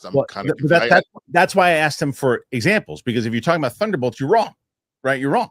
Perfectly matched. I think that there was, like, again, I understand that maybe Captain America: Brave New World had some issues, but everything about that movie, there was a lot of masculinity in there. I'm genuinely trying to figure that out. Deadpool and Wolverine. I don't know. Right. You're gonna have to explain that to me. My only input is I've been critical of like things like the Human Torch, who needs to have a certain bravado and like a masculinity. Yes. And I've talked very publicly and openly, especially on like long form podcasts, that I do think a certain masculine machismo is missing from movies today. Yeah. But I think when you say phrases that are dog whistles, you're going to sound dumb as shit. It's the problem with putting it that way. Like, I think maybe you weren't meaning to, but if you're going to say, stuff that belongs in other corners of the internet, we're not going to respond like intelligently. We'll respond intelligently. We'll just say, but the question is, it's harder when you're putting it in a super chat. Yeah, it's like if you're trying to debate it in a way and you put it that particular way, you're making a blunt statement that is not really, or a brash statement rather, that's not, like Winston and Coy just brought up. What do you mean exactly? That's the question. What do you mean exactly? All right, Derek Johnson, give 10 more memberships. Derek, that's 30 so far. Wow, crushing. Jay Anderson, Cavill's first fight sequence in the first Man of Steel trailer made me feel like I could move a mountain. This marketing has fallen short for me, unfortunately. So this goes back to what we were just talking about with the previous comment. Jay Anderson saying like he's done it for him. He's done it for him in general, and he's saying, when I saw that movie, that's how I felt. This one, not working for me. I think that's more than fair to say. The first teaser. I'm gonna go and watch that when we're done because I'm just curious because I haven't. It's obviously been a very long time. But cool, you disagree with the statement, obviously, but you can appreciate the way it's. Yeah, I love that someone is saying language that is reflecting their experience and even not being aggressive about it. And I think that's what's beautiful about these movies and these characters. Like actually a great example. I personally like Christian Bale about 20 times more than Michael Keaton's take on Batman. A lot of people in my generation love Michael Keaton's Batman. I don't think Michael Keaton's Batman is wrong, but I think I like one more. And if people come out of this movie liking Man of Steel more, that's not going to make me think less of them unless they start being vitriolic about their liking it more. So all the respect. Marcus M. I think James Gunn is working on a Superman versus the Authority script. Oh yeah, is the Authority like a live action or is that animated? It was announced and then never like moved forward with confirmations beyond that. I assumed live action, but that would kind of go with his quote. I'd go away from that. I'd get away from the Authority right now. Let's see. That's from Marcus M. And then DJ Case coming in. 10 more memberships, guys. 40 membership day. We had, I mean, more than that, 50, because we had DJ Case did 10 earlier. So that's 50 new members that we've had in there so far. Please go and read that Capes and Cowls. And the other thing that I didn't mention beforehand that you should, and PLD, why don't you do this now? Let's put we always have the questions that we do for the live streams. As a member, even if you can't make the live stream, you can ask any question that you want. And we do like a full Q&A, and he always asks for questions. And sometimes we get a bunch, sometimes we don't get enough. And you guys take advantage of it. Noah Sparks, when and how should the DCU introduce Green Arrow? I think Green Arrow is a big enough character that he can headline. Like Arrow lasted forever. It shepherded in a lot of stuff on the TV. I think he's a character that is not as well known as like your Holy Trinity or even Flash, but I think he's right. He's close. He's like, right there at the next level. And I think I would personally love if there's going to be so many characters that are solo endeavors. I think Green Arrow, when they made the show, they made him so much like Batman because they didn't have the Batman rights. It very much felt like they were like, we've got a green Batman. I think they should lean into more of his philosophies about like being Robin Hood effectively. Like he's so aware as a billionaire. They need to lean into those sensibilities. And I think it'd be cool to do that by also having him already in a relationship with Black Canary. I think the sensitivity and heart of Ollie will separate him from the gruff persona of Batman in a better way. So I would do a Black Canary Green Arrow combo, and that'd be kind of nice to see some actual romance in a comic movie like we're seeing with Lois and Clark. That might sell, bro. That's what I would do. I think if you were gonna do like that's also how you maybe like pull in the ladies. You do like a rom-com between Black Canary and Green Arrow, but it's like a serious ass movie. But like the two of them. Like that could be interesting. You know what I want? True Lies. Green Arrow. I will give me a Mr. and Mrs. Smith, but with Green Arrow and Black Canary. Mick Horn. Hey fellas, Christian, will you be showing Sam Werewolf by Night as a double feature with the Guardians Christmas special? I will be showing her the Guardians special. Because I think it's important and it leads into Guardians 3. It's like it's relevant to it. We're one episode. We got through 8 episodes of She-Hulk. We're one away from finishing it up. So we just finished Love and Thunder. That's up now. Then She-Hulk is next. The only reason I did She-Hulk is I think she's going to show up in the Avengers, and so I wanted Sam to know. I love Werewolf by Night, by the way. Great, it's great. Has no relevance yet, and I want to finish MCU with Sam. I want her to be finished, especially with the live show on August 9th in New York. And I'm hoping that, first of all, I'm hoping that y'all come out and join us. That would be nice. But while I wanted to finish that whole thing up.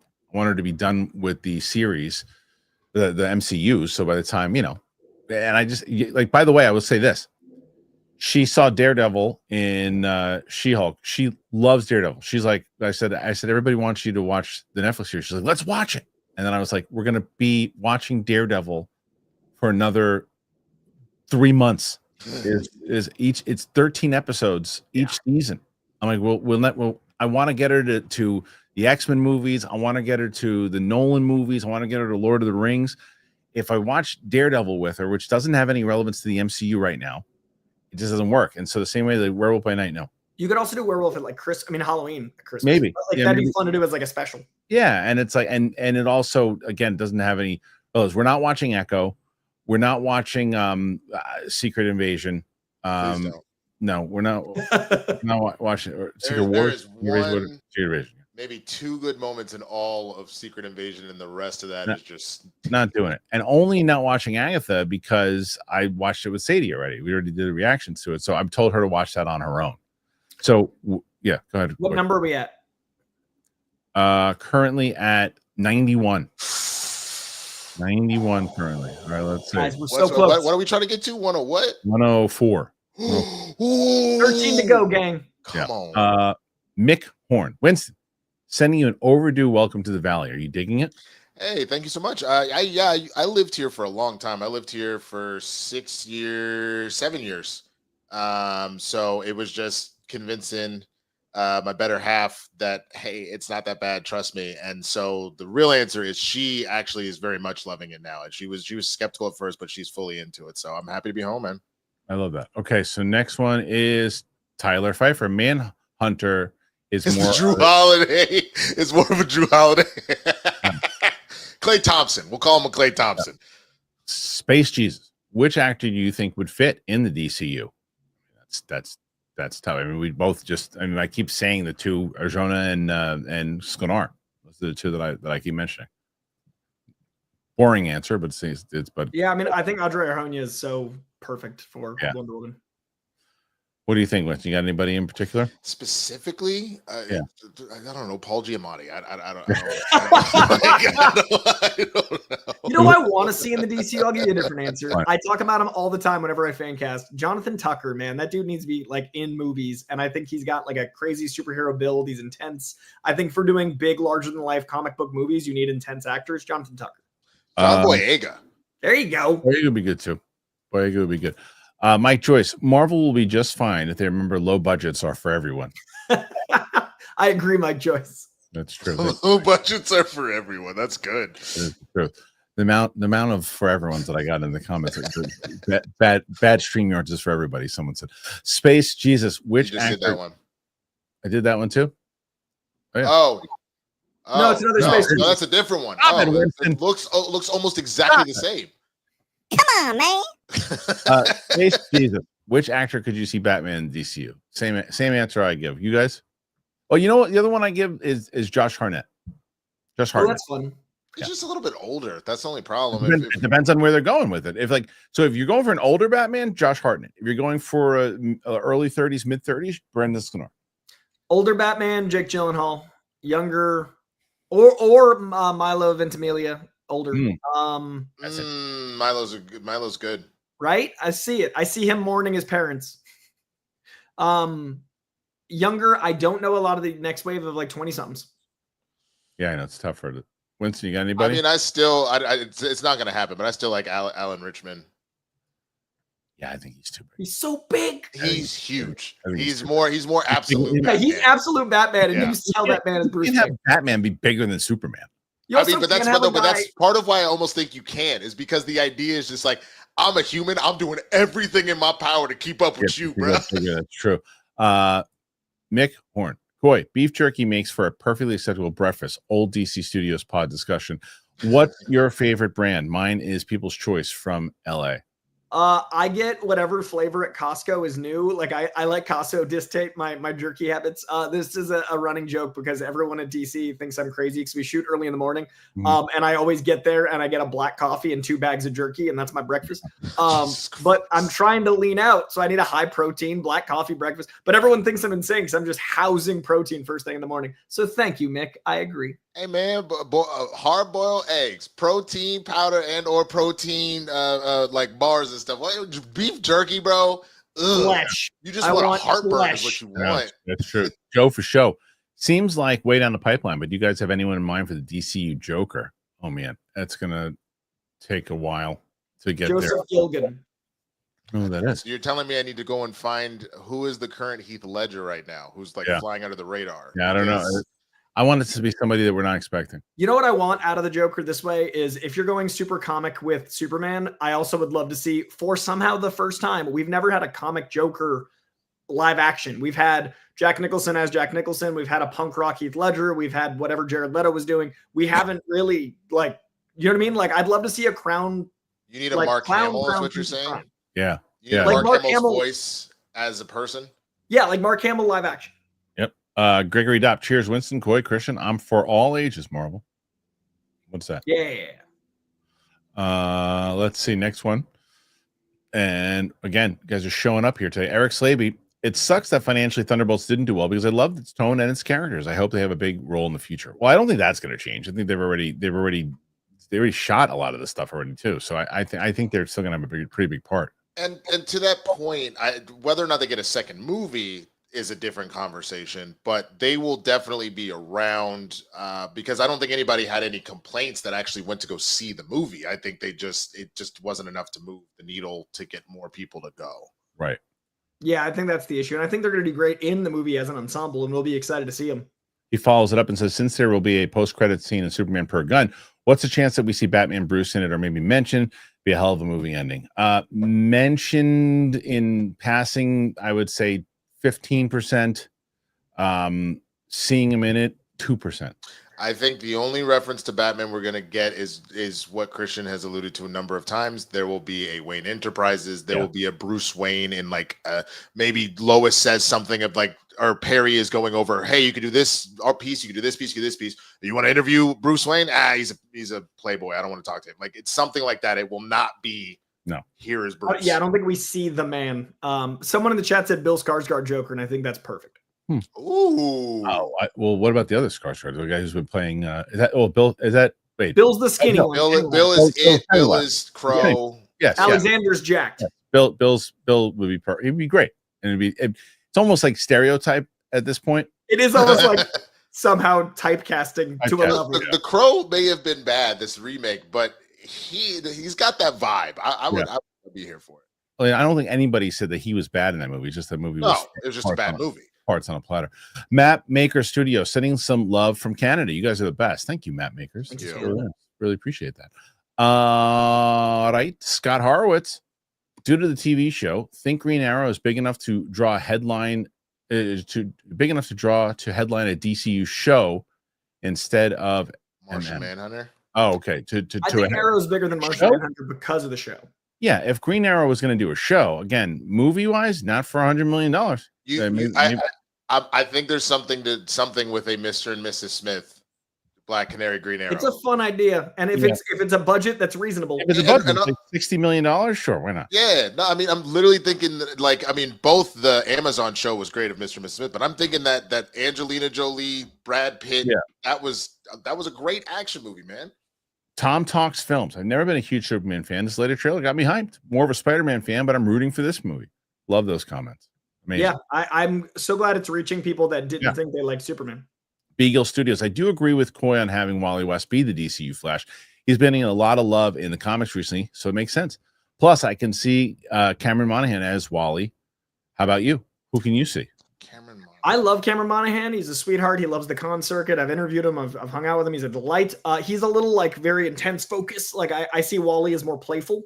Cameron's an actor. He could act playful, but it wouldn't be my first pull. I don't disagree with it necessarily, but I wouldn't pull him first. He's the one that played the Joker twins in Gotham, right? Yes. Okay. He's a little older, but a Billy Magnuson type.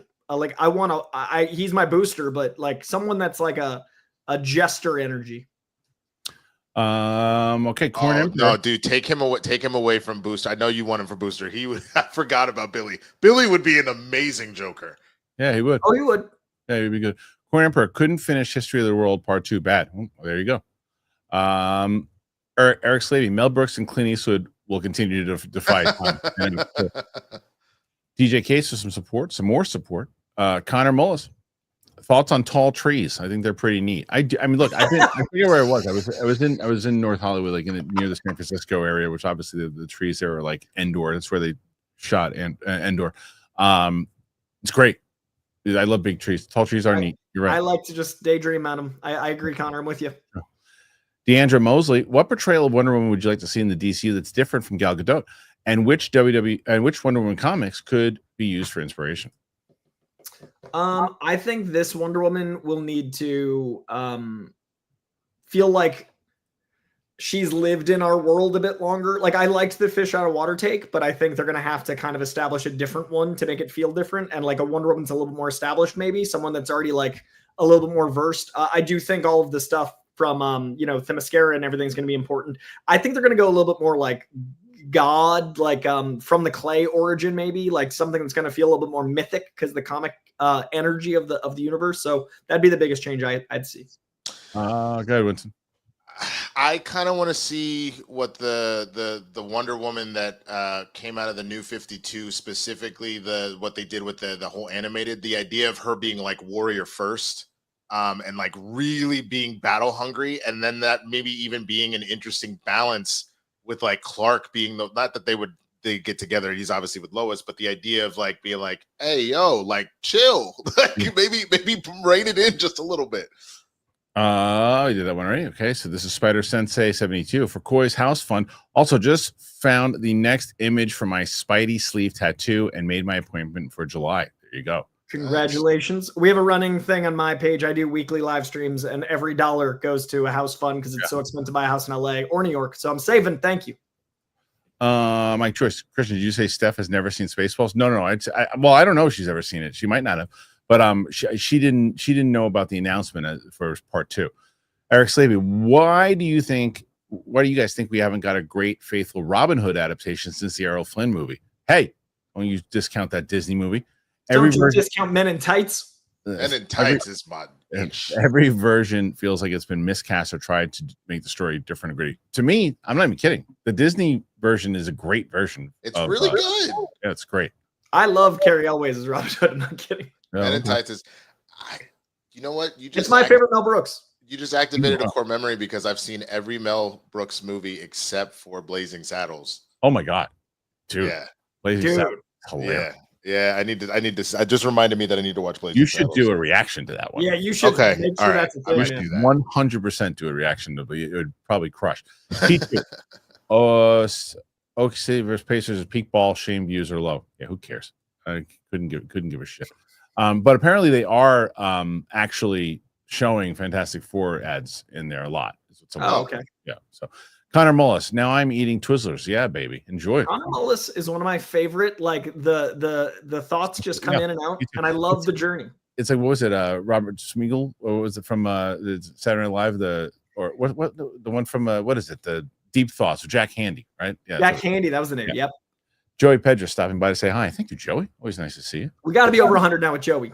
You are. You guys are tied at the moment. 10 minutes left, gang. Jake, a sold-out IMAX screening of Superman on July 8th cannot get here fast enough. Am I excited for this movie? To quote John Wick, yeah. So we watched the first two. We did reactions with Tina on those two. The first one did pretty well. The second one ate duty. So we're gonna do. So I'm waiting until Ballerina comes out on digital before I release any more, because I'm not. It takes too much time and effort. People, like I said, with the Squid Games, people aren't watching it. I am putting them up. Let's see. Next one after that. Although Thor: Love and Thunder doing pretty good today. People like to see me in pain. DJ Case, support DJ Case with some support. Thank you, DJ Case. Okay. Next one here. And this one is from Corn Emperor. Love you all, especially the chat. There you go, Corn. Eric Slaby. In this new DC, who do you guys think has more wealth, power, prestige in the world? Lex, Bruce, Wayne, Maxwell Lord, Stag, or someone else? You got to assume Bruce, right? Bruce and Lex, to my knowledge, those are the two. I'd say Bruce and Lex are pretty comfortable. Is it what I would assume would be the higher? The way that they kind of very casually back and forth will like acquire all different types of stuff. The fact that Lex ran for president at one point, the fact that, you know, Bruce, the two of them really have that all on lock. Yeah. Haskell. What's up, guys? Kristian, did you see my retweet to you of the short clip of the Empire State Building being up for Superman? No, I gotta be honest, I don't really check Twitter too much. It's epic. Let's go Yankees over Boston. Well, I agree with all of that. I have to check it out. Yeah, I've been sticking to my advice. I post things on Twitter and then I run away. I don't really check Twitter. It's not as much of a garbage heap as it used to be. It might be, but I just don't check it anymore. Scott Horowitz became a member. Thank you, Scott. And then Jay Anderson, film is subjective. Opinions will defer. I don't agree with anyone 100%, but I'm fans of everyone on the show and I love the conversation. Chat, be respectful. I don't think I've ever met anyone I've agreed with 100%. That'd be weird. So I appreciate that. Yeah, totally. Jay Anderson, Winston, the Man of Steel trailer 2 is what I was referring to. Okay. Yeah. I'll check that out. Blurred Dad Life. Of the two, what's your favorite Spider-Verse film? Up first, hands down. Cross edges out the first for me slightly. Really? The second one just doesn't have an ending for me. It's just like it's a cliffhanger. I mean, but it feels exactly the same way that Empire Strikes Back feels for me. And yeah, I'm sure. Take that over the other two with the original. We just knew we were definitely getting a third movie. Well, I mean, that was the thing. We were definitely getting a third movie, and then something happened. That's true. That's true. But I still like the first one better. I think the first. There's a couple times that I was like when we were watching it with Sam, I was a few times that I was like, all right, let's go, and then it picks back up and it moves. I would say the only reason the first one ekes out for me just a baby bit is because I got to see it in 3D in the theater. And so it was the comic book coming to life thing versus really just seeing it regular. I think the second one personally is a better movie, but I am more emotionally tied to the first because of that. Dr. Brooklyn, when it comes to Superman's nugget pouch, is the angle of the dangle proportional to the heat of his meat? Sure. For Lois's sake, I hope so. Yeah, so exactly. I still love that conversation of Mallrats about her getting pregnant. It's absolutely. I hope it's safe for her. Oh, yeah. Koi Dogma was so good on the big screen. Did you have a good time? Oh my God, I just brought back so many memories from teenagehood. Man, it was amazing. Corn Emperor Charlie Hunnam as Green Arrow. He's got the look. He's my Green Arrow by a lot. Like I think he's perfect, especially after King Arthur, which people don't love enough. Yeah. Christian Unpronounceable, super excited about Violent Night 2. I got to see the first one. I got to watch David Harbour Santa movie. Yeah. It was fun. I love the first one. Yeah, I got to see it. Trey Porter, kind of funny how the Smurfs is forgotten for the big movies coming out in July. Yeah, is the IP still strong? We'll find out soon. All marketing I've seen is that Rihanna is voicing Smurfette and releasing a new song for the movie. Wait, I forgot there's a Smurf movie. Yeah, there's a new Smurf movie. That's between Superman and Fantastic Four. I think it's going to pull at least 700 because of the nature of the type of film. That's a movie I won't bet against. I could see that movie either being a massive hit or a massive flop. Either one. I don't know what it's tracking at, but I could see it. But it's true. It's Smurf. Does the Smurf still hold up? I don't know. Nathan Drake. We ain't found shit. That is probably the best part of that whole movie. Not yet, sir. It's the best. We ain't found shit. Johnny Bravo. Funny you said Josh Hartnett because he was in the running for Nolan's Batman. Oh, he was also in the running for Superman for the Brandon Routh one. I knew that. Okay, let's see. I would like to see Josh Hartnett if they're going to do an older one for sure. Let's see. This is Kenya King. Hope we see either Parasite, Toyman, or Metallo in the next Superman movie. Villains that challenge Superman in vastly different ways. I want any of those and or Brainiac. I want Brainiac so bad. Okay, next one, Jay Anderson. I love my homemade elk, bison, and beef jerky. Oh, wow. There you go. Bison jerky is so good. Delicious. I'm not doing that for breakfast, though. I know. It's a good foundation for the stomach. Get you going. Well, it can happily be my snack between breakfast and lunch, but it's not my breakfast. I like being with you guys here on Fridays. I really do. But I'll be honest with you. As soon as this is over, I had 2 chicken meatballs waiting for me in the low-fat chicken meatballs. Jonathan Garcia. Winston, when you were an extra on Community, did you get to talk to Donald? He's my hero. Coy, Winston, favorite Gambino album? Hi, Christian. Hi. I didn't get to talk to him. Funny story. I actually didn't recognize where I knew him from because this is right before he really started to take off. Like, because I was on episode 4. So the show had barely really started or anything like that. I remember being like, I don't remember who that black dude is, but I could do that role so much better than him. Nice. I could not do that role so much better than him, but in my mind, that's what I was thinking at the time. But I talked to Chevy Chase. That was despite everybody saying that he's a prick. He was actually very nice to me, but he held us up. We ended up spending 4 hours on one scene because he couldn't remember a line. Sounds about right. But other than that, favorite Gambino album, probably the EP with Freaks and Geeks on it, though, because that just brought me into the whole fold. But huge fan of Awaken My Love and Because of the Internet. I think because the internet for its technical and concept things, I listen to Camp probably the most. And I worked with Donald on the to-do list, and he's a delight. Armada, so excited for the Bear returning. Yes. Season 3 wasn't the best. It was fine. I liked it, but it wasn't as good as 1 and 2. So I'm hoping that 4 is back to form. Noah Sparks, is there someone you want to see play Green Arrow? Yes, Carrot Top. Oh, perfect. Yeah, why you have that saved to your phone, we don't know. But let's see. My background. No, it's I figured. Jake, fitting the final shot of Last of Us Season 2 was of Seahawks Stadium. I took it as symbolism for the end of a disappointing season. It's really good. It's really good. It's really good. I like that. I like the end, and I love that comment more. That was pretty good. Doe Eyes. Thank you, Doe Eyes, for the support. Kevin LaGuardia. Great name. Sports question, but wanted to show love for Capes and Cowls. Thoughts on the Thibs firing and the finals so far? Yeah, I think it was a little. I mean, they got him to the pretty far twice. It might have been a little. I think it was stupid, but I have a guess that this is going to be similar to what happened with the Warriors with Mark Jackson. Mark Jackson got them pretty far, but once you fired him and then we got Steve Kerr, the Warriors became the dynasty. I don't necessarily know that the Knicks will become a dynasty because you have a lot of other crazy teams out there right now, but they will always be in the conversation and will probably win a chip if they find the right coach. Fingers crossed. PLD Project, boom. And to say something, Ed Harris as Mr. Freeze. Come on. I'd watch that. That's great. Paul Giamatti is Mr. Freeze. Hi, everyone, chill. I know, right? It's too hot in here. I love my wife. Tyler Pfeiffer. I love my wife. Now you go and Chance the Rapper. Tyler Pfeiffer. Spinal Tap 2 is happening. It's the exact same cast. It's supposed to come out this year, isn't it? I think so. Derek Johnson. If people weren't so ignorant of different types of beauty, my casting for Wonder Woman would be Iona Mayer, the rugby player. Yeah, but can she act? That's the thing. I've never seen her act. People sometimes just choose for perfect example. What's her face? Oh my god, I can't picture her name from WWE. Oh my god, for Storm, Jade Cargill. Jade Cargill looks. Guys, Google Jade Cargill. She looks like Storm. There's no world where I want to see her play Storm. She can't act. She's not a good performer. She's a good ring performer, kind of, but she's kind of stiff in the ring, but she's not a great promos and stuff. No thanks. Corn Emperor.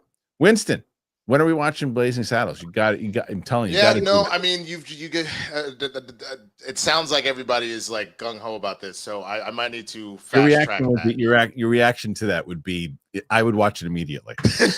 I'm gonna have to fast track that. Yeah. Christian Unpronounceable. Winston, please react to Blazing Saddles. You got to do it. Armada, surprised how soon that Edgerton movie is coming out. That's this month. That's July 2. I'm so excited for it. It's Ari Aster's new movie. Okay. Connor Mullis, not to get too political, but just saw Dust is super itchy. I don't like it, but Sawdust is super. Anyway, Connor's cracking great jokes today. Connor's killing it today. Killing it. Armada, Winston, how was the K-Dot show? Oh my god, dude, it was so freaking good. And in Vegas, SZA brought out Doja Cat, and they did the Kiss Me More together, which was cool. But K-Dot is a genius, man. That show was good. Amazing. Tim, Reed Richards or Steve Rogers? Steve Rogers. Who gets Madame Love's love? Oh, out of the two of them, Steve Rogers. I'm watching Materialist tonight, and surprisingly, my theater is nearly full. Sleeper hit. People are loving it. I've heard it's so good. I heard it was great. Materialist. The new rom-com with Pedro Pascal, Dakota Johnson. It's supposed to be great. It's supposed to be great. Speaking of Dakota Johnson, she is and Chris Evans, obviously. That's why he's saying it. But she's done something inside of the just the PR, what she's been, and not just for this movie. Somewhere she just embraced who the hell she is. She's goofy, she's silly, she doesn't give an F. She's so funny. She's really funny. She played, and she's been playing that way more recently. And she makes things up. It's like someone said, like, don't try just be your goofy self. And I've been watching so many of her interviews, and I'm like, wait, do I get the thing? Do I get the Dakota Johnson? I told you. Remember, I told you a long time ago. I said, am I the only one that finds her extremely sexy? And people are like, nah, you're the only one. Not anymore. Everybody's coming around. But the answer to always this is thought obviously Reed Richards because Yeah. I always thought she was sexy. I found a lot of the earlier stuff was just felt very cardboard as far as like the acting goes, but she's been crushing recently. She's really good in the Peanut Butter Falcon, by the way. If anybody's seen her, she is. DJ Case, Father's Day is Sunday. Don't forget to call or hug your own man. Oh, I will for sure. I'm trying to figure out still what the hell I'm going to do. I'm still trying to, relaxing, go to the beach, or just relaxing on my couch where people leave me alone. Nathan Drake, when will Blazing Saddles 2 happen? Probably in 2 years. Yeah. Justin Hartley as Green Arrow. He came for. Who's Justin Hartley? He was Green Arrow in Smallville, and now he's in This Is Us. Yeah, This Is Us, and he's got a show on CBS right now. He's awesome. I like the dude. Armada, would you be down for an Aaron Taylor Johnson for Batman? He's in too much stuff. And no. Mike Joyce, Christian, you and your wife should react to Violent Night. We got a better shot with Sam on that one. My wife and I are actually going to watch because it's the 35-year anniversary of Pretty Woman. We're going to watch that together. Oh, that's cute. Yeah. Armada, Naomi Scott as Wonder Woman. Naomi Scott, I don't mind. I like Naomi Scott, and hope Arnold comes into the DCU to fight to fight Rob Patrick, T2 reunion, not as Mr. Freeze, obviously. Come on, the guy's running. I'm gonna get him. Come on, Peacemaker, hurry up. I want to see him do. I'd love to see him like crack some jokes in James Gunn's universe. I think that's it. Yes, let me double check. Nope, just kidding. Buster Barnes, Arjona as Wonder Woman, Isa Gonzalez as Catwoman, Naomi Scott as Zatanna. Zatanna, Naomi Scott is solid, dude. Tell me where I missed. Also, I don't see an Aquaman movie for a long time. All of that stuff could be accurate, what he just said. Great casting, man. I don't even know if I should show this. This is pretty controversial, but Connor, muffins. There, I said it. Damn. Come on, man. You want to get in the chat with violence? Trying to keep Coy happy here. Foreign Emperor, Capes and Cowls won the week. Yes, they did. Ladies and gentlemen, 129 is the final number. Capes and Cowls is 3 weeks in a row. Sorry to ruin your intro, Chris. Yeah, she said when I said they're the ones, I said that you got them coming up. I mean, to be fair, Roxy didn't get a shot this week because what happened on Tuesday? I didn't get back in time at the show. Start the show late. Dan Merle came in to be a guest. Roxy wasn't able to do the show, and then Mike and Steph got screwed yesterday. So, but nonetheless, you guys still 129. It's a strong number, even with those asterisks. 100%. It would have been 129. Would have won the week anyway. But we got everybody's back in the rotation now. You got Chris Card, some strong competition. So, all right, Winston, where can I find you? You can find me at the Swaggy Blurred on all the platforms, man. I guess I'm going to finish my Sam's Avengers team, but I guess I'm immediately looking at my calendar while I'm working today to figure out when I'm watching Blazing Saddles. What I'll probably do is do a live reaction with Patreon fans, and I was about to start my YouTube membership, so maybe that'll be the first perk that you get, and then I will release it for everybody else once I can edit it out. So there's one more big one that apparently that I missed. Oh, not that one. Hold on, not that one. No, no. Where is it? Hold on a second. There's one. Hold on. Apparently, I'm looking. Hold on, guys.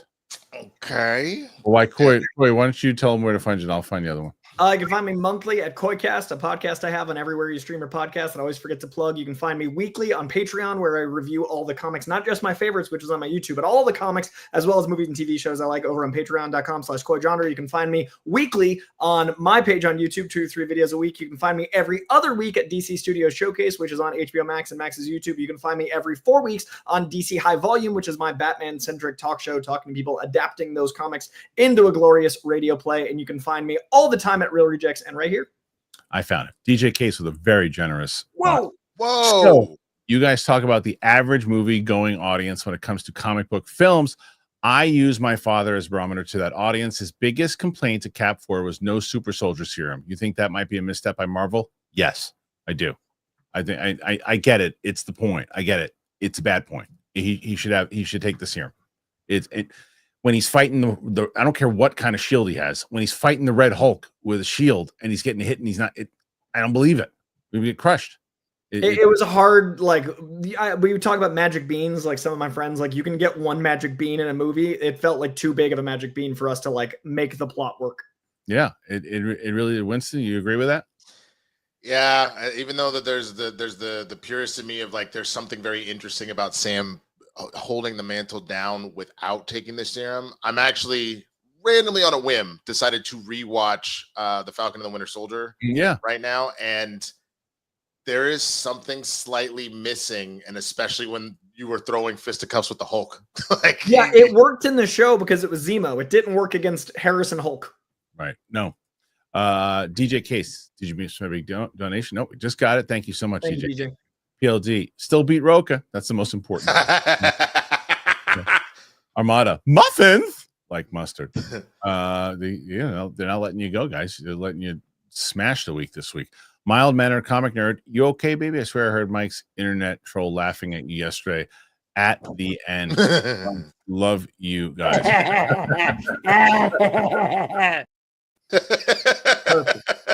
Perfect. I think that's it now. Okay, guys. So we did it, gentlemen. Thank you to everybody here. Thank you everyone who donated. Thank you everybody who's part of the chat. Thank you to all you guys. Make sure you check out Turtle Beach Factor. Thank you to Winston. Thank you to Coy. Go and check out for all those new members today. We have so many new members. Please go and check out the latest Capes and Cowls, the comic book. We're going to be doing that real soon. Appreciate it. We'll see you guys on the flip side. Bye-bye. Bye-bye.